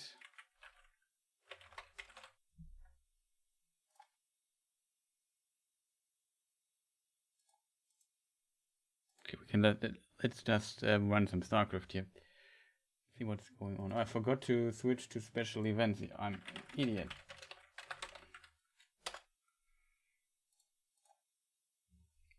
Well, now it's too late anyway. So we'll definitely wrap up the stream soon. Just try to find out some missing information I'm still curious about.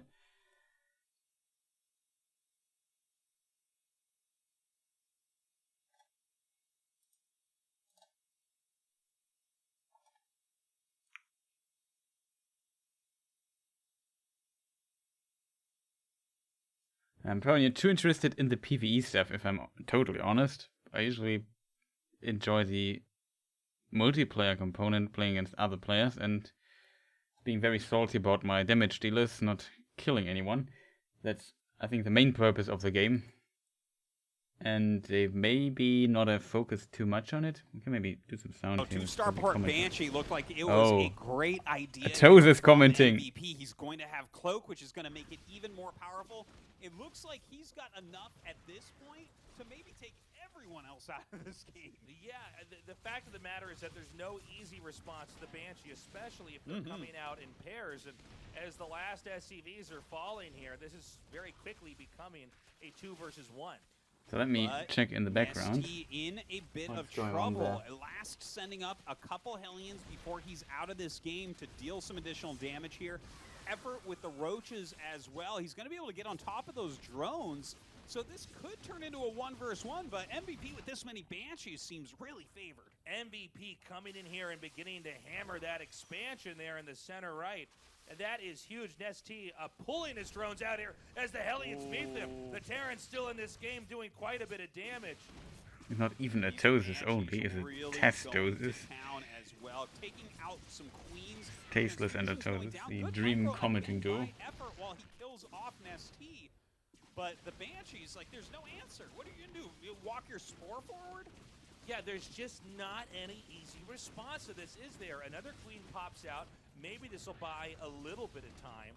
But again, right now, so many players battered and bruised here. 12 o'clock is almost completely wiped out.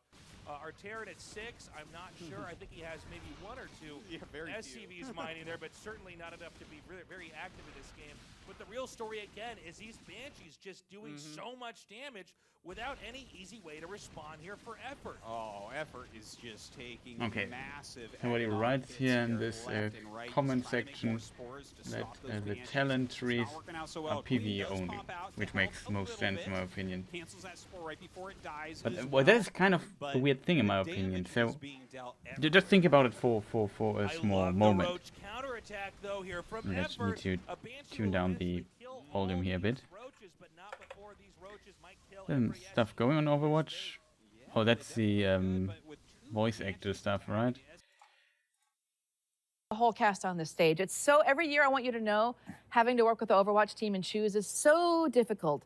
But we just had to get the ones we love them all, but this is who we ended up with. And we've got our fabulous, I don't really think you guys have heard of Matt Mercer before. He's new to the nerd world. So I want to introduce you to Matt Mercer for the first time, also known as McCree. Yeah, Matt Mercer. Nobody knows this guy. I'm going to be here in Soldier Dad's apartment. Love it.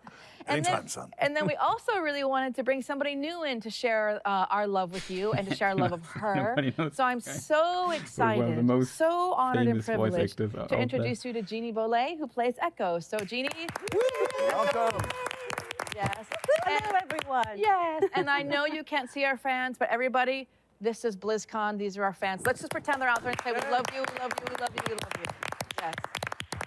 And then, as you know, I always love to have somebody from the team, so I'm really honored and delighted to bring somebody to you from the Overwatch team, the creative director, Jeff Chamberlain. So this is Jeff Chamberlain. Jeff, everybody. And Jeff, you and I never talked about this, but I'm so excited. I never tell you this. I need to tell you I love you more, Jeff. But because Jeff and I have worked together for so long, I remember you and I in early StarCraft 2 sessions together. I mean, we go way back. We're OGs together. So it's always really cool to work with Jeff and have him join us. So thanks, Jeff. My pleasure. It's always fun to, get into the recording booth with you. But yeah, I would just want to say, so probably we don't watch into that too much anymore. What did Gronk suggested? Whatever. It's weird that a game that has such a big competitive community is mostly played right now because there's really no single player content. You only play Overwatch when you play against other players, I guess. There may be some weird arcade mode exceptions, but usually nobody plays them. So, and now they of course bring single player stuff to bring in new players who might be more interested in the single player stuff and not in the competitive parts, but just thinking about it is, I don't know, if the talent tree and the I don't know, those missions and whatnot is all co-op PvE stuff, what's going on for the multiplayer? Like, okay, we got new maps, cool, but just think about it for like a moment. Like, even if I would just play Overwatch normally, over time we got new maps and new characters, but that's basically all there is. Aren't they adding something like a new mode, new, I don't know what, ideas, new types of maps, I don't know, something to try out? But I guess it makes sense to be a bit conservative, and I assume most players just want new maps and new characters, and this is basically what they will probably get. But it also seems we don't get too many new characters. Like, so far we only know one. It would be really interesting if they at least, even though they probably won't show them, but what is the goal they're aiming for when it comes to the amount of characters? Who's that, by the way? I don't know. He was one of the Japanese dudes I tried to contact to translate something. I'm not sure. However, yeah, it is kind of strange that there seems to be, I don't know, I mean, this is Overwatch 2. When Overwatch started, we can just look it up really quick. Hearthstone, Diablo, Overwatch 2. No release date yet. 2016. I'm not sure what the heroes were when it released, but there must have been quite a bit. Characters, Overwatch, so like characters by release date, or we had definitely D.Va, we had Reinhardt. It's hard to find right now. Release, characters, Overwatch. God, I can't type.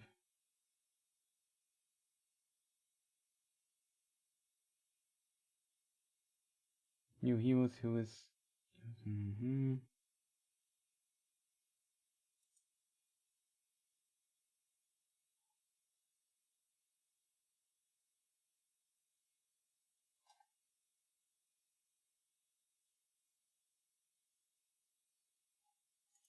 Why some information is really difficult to find.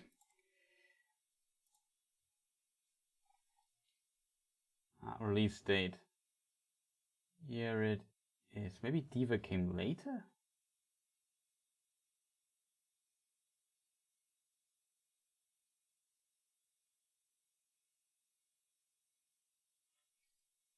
Wait, it released in 2016, right? Yeah, so the first hero... yeah, in the beta. So we got Tracer, Reaper, Widowmaker, Farah, Reinhardt, Mercy, Torbjorn, Hanzo, Winston, Zenyatta, Bastion, Symmetra, Zoya, McCree, Soldier 76, Lucio, Rotok, Junkrat, Diva, Mei, Genji. And then the first hero that released outside of this roster was Ana. 12th of July. Oh, there was a reveal date. I see this now. Yeah, 19th of July 2016. In 2016 the game released, I assume. Did it? Yes. 24th of May 2016 was the release. So that are 21 heroes in the roster already. So now they make us something that is basically the second game of it, Overwatch 2. And we only have Sojourn, or however she's pronounced. So that's the only hero we know so far. Maybe there's a second or a third one. I expect at least like a handful of heroes, or I don't know. There should be definitely more to it, in my opinion. At least for the core competence of the game, I feel. Now they're playing StarCraft 1. It's funny.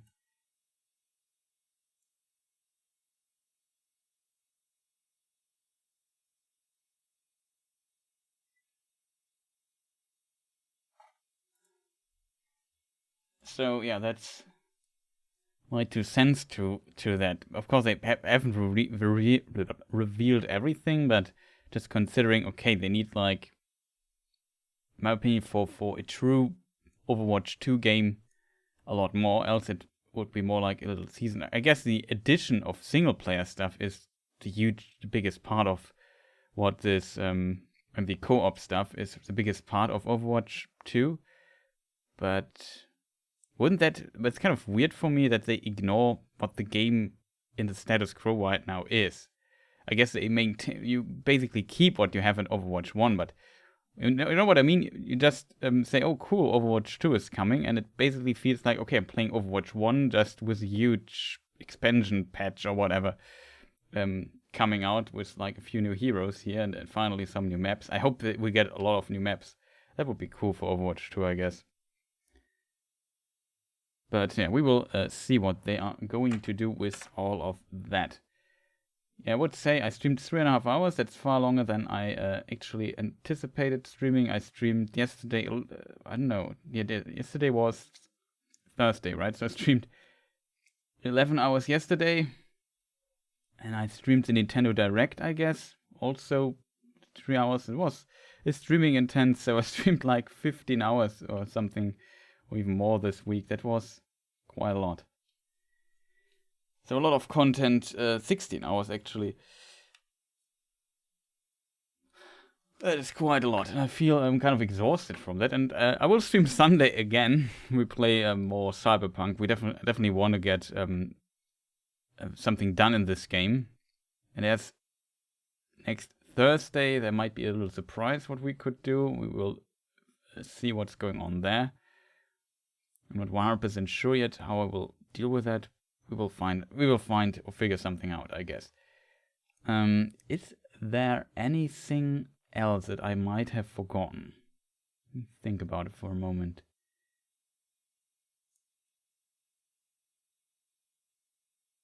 No, I think not. So I wish you all a good night, a fantastic rest of the day. I hope you enjoyed I didn't do much with the content. It was a lot of talking, so it's kind of difficult sometimes to talk over everything, and a lot of stuff like the World of Warcraft stuff. I know a lot of people love World of Warcraft, but I have not much to say to it because I simply don't know it too well. I just know that Warcraft 3 Reforged is an absolute mess and had to be fixed by fans. Not even a ladder there. Definitely, not the quality that we are used from Blizzard when they release something. I hope that when they don't repeat the same mistakes with Diablo 2. Like, just imagine, okay, we have here this Diablo 2 game. Oh no, by the way, multiplayer doesn't work anymore. You can just play it alone or so. People would basically lose it. Or, I know, fixing some... I remember that leveling up characters really fast. There were some strategies to do so and so on. If they just basically nerf those and make it really slow leveling up characters again, that could also be really annoying for people. Pretty curious what they will do when it comes to quality of life features for Diablo 2, what did it, Resurrected or whatever they call it. But that's pretty decent. In my opinion, this Diablo 2 Remaster thing is years too late. Like right now we have games like Path of Exile basically filling the need for this kind of genre and so on. We have looter shooters like Destiny and so on being relatively successful, even though it's of course differently, but it's kind of evolving on the basic idea of going through a level, having a little story, fighting tough, or not tough bosses, but grinding equipment and gear, and having cool character progression and creative builds and so on. I think other games also tried to just enter this and learn from Diablo 2. A lot of things could have been learned from this early Diablo 2 and Diablo 1 stuff, and people did, and Blizzard did for a very long time, did nothing with this. People always expected that they do like something like, I don't know, World of Diablo or so, like an MMORPG in the Diablo universe. But nothing came ever, and it seems like they totally ignore the strategy section of things. There was just not a... It's nice to see some pro players and some legends play against each other and competing in a fun stream in StarCraft 1 and 2, but there was like no big announcement. Hey, by the way, StarCraft 3, or by the way, Warcraft 4 or something. Nothing.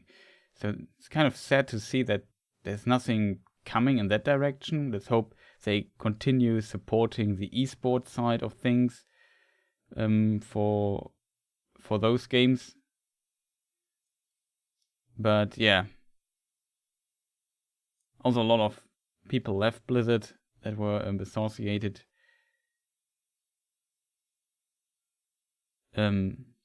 with the strategy side of Blizzard, like Mr. Morheim and so on.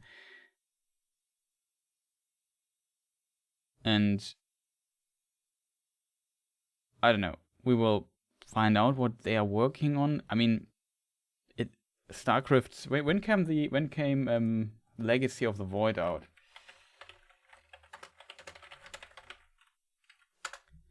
The last StarCraft 2 add-on came out 2015, like 5 years ago, and I assume there won't be a StarCraft add-on this year or anytime soon, if that makes sense.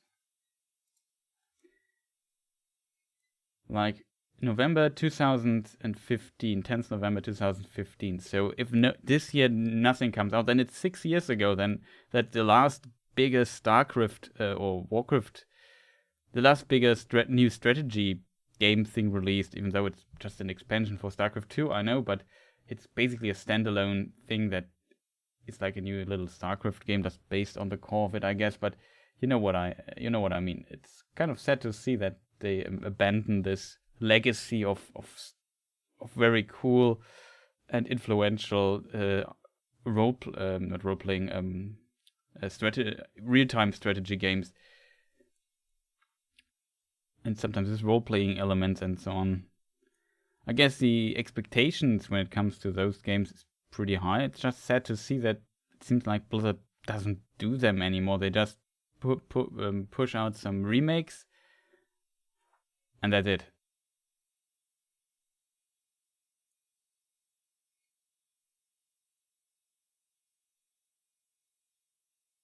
That's kind of sad to see. Like,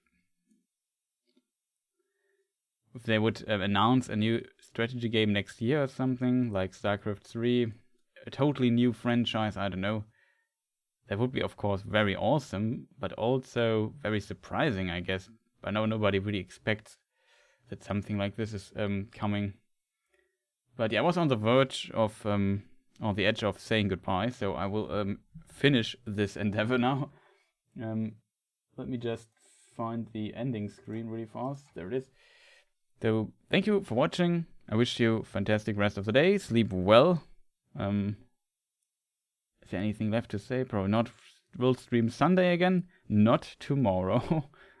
if nothing very special happens that needs to be commented or live watched live, I don't know. And yeah, next week is also some stuff planned. I hope maybe I release a video on my channel. That might be great. We will see how that works. You know that I'm very bad at time management. And that's basically it. So thank you for watching, for all the support, for tuning in. I hope you enjoyed this at least a little bit, even though I didn't comment too much. Sorry for that. But at least we could this way enjoy the BlizzCon here. Yeah, see you next time. Shoutouts to Kirdan, who's still there. And yeah, that's it. Thank you for watching, and goodbye.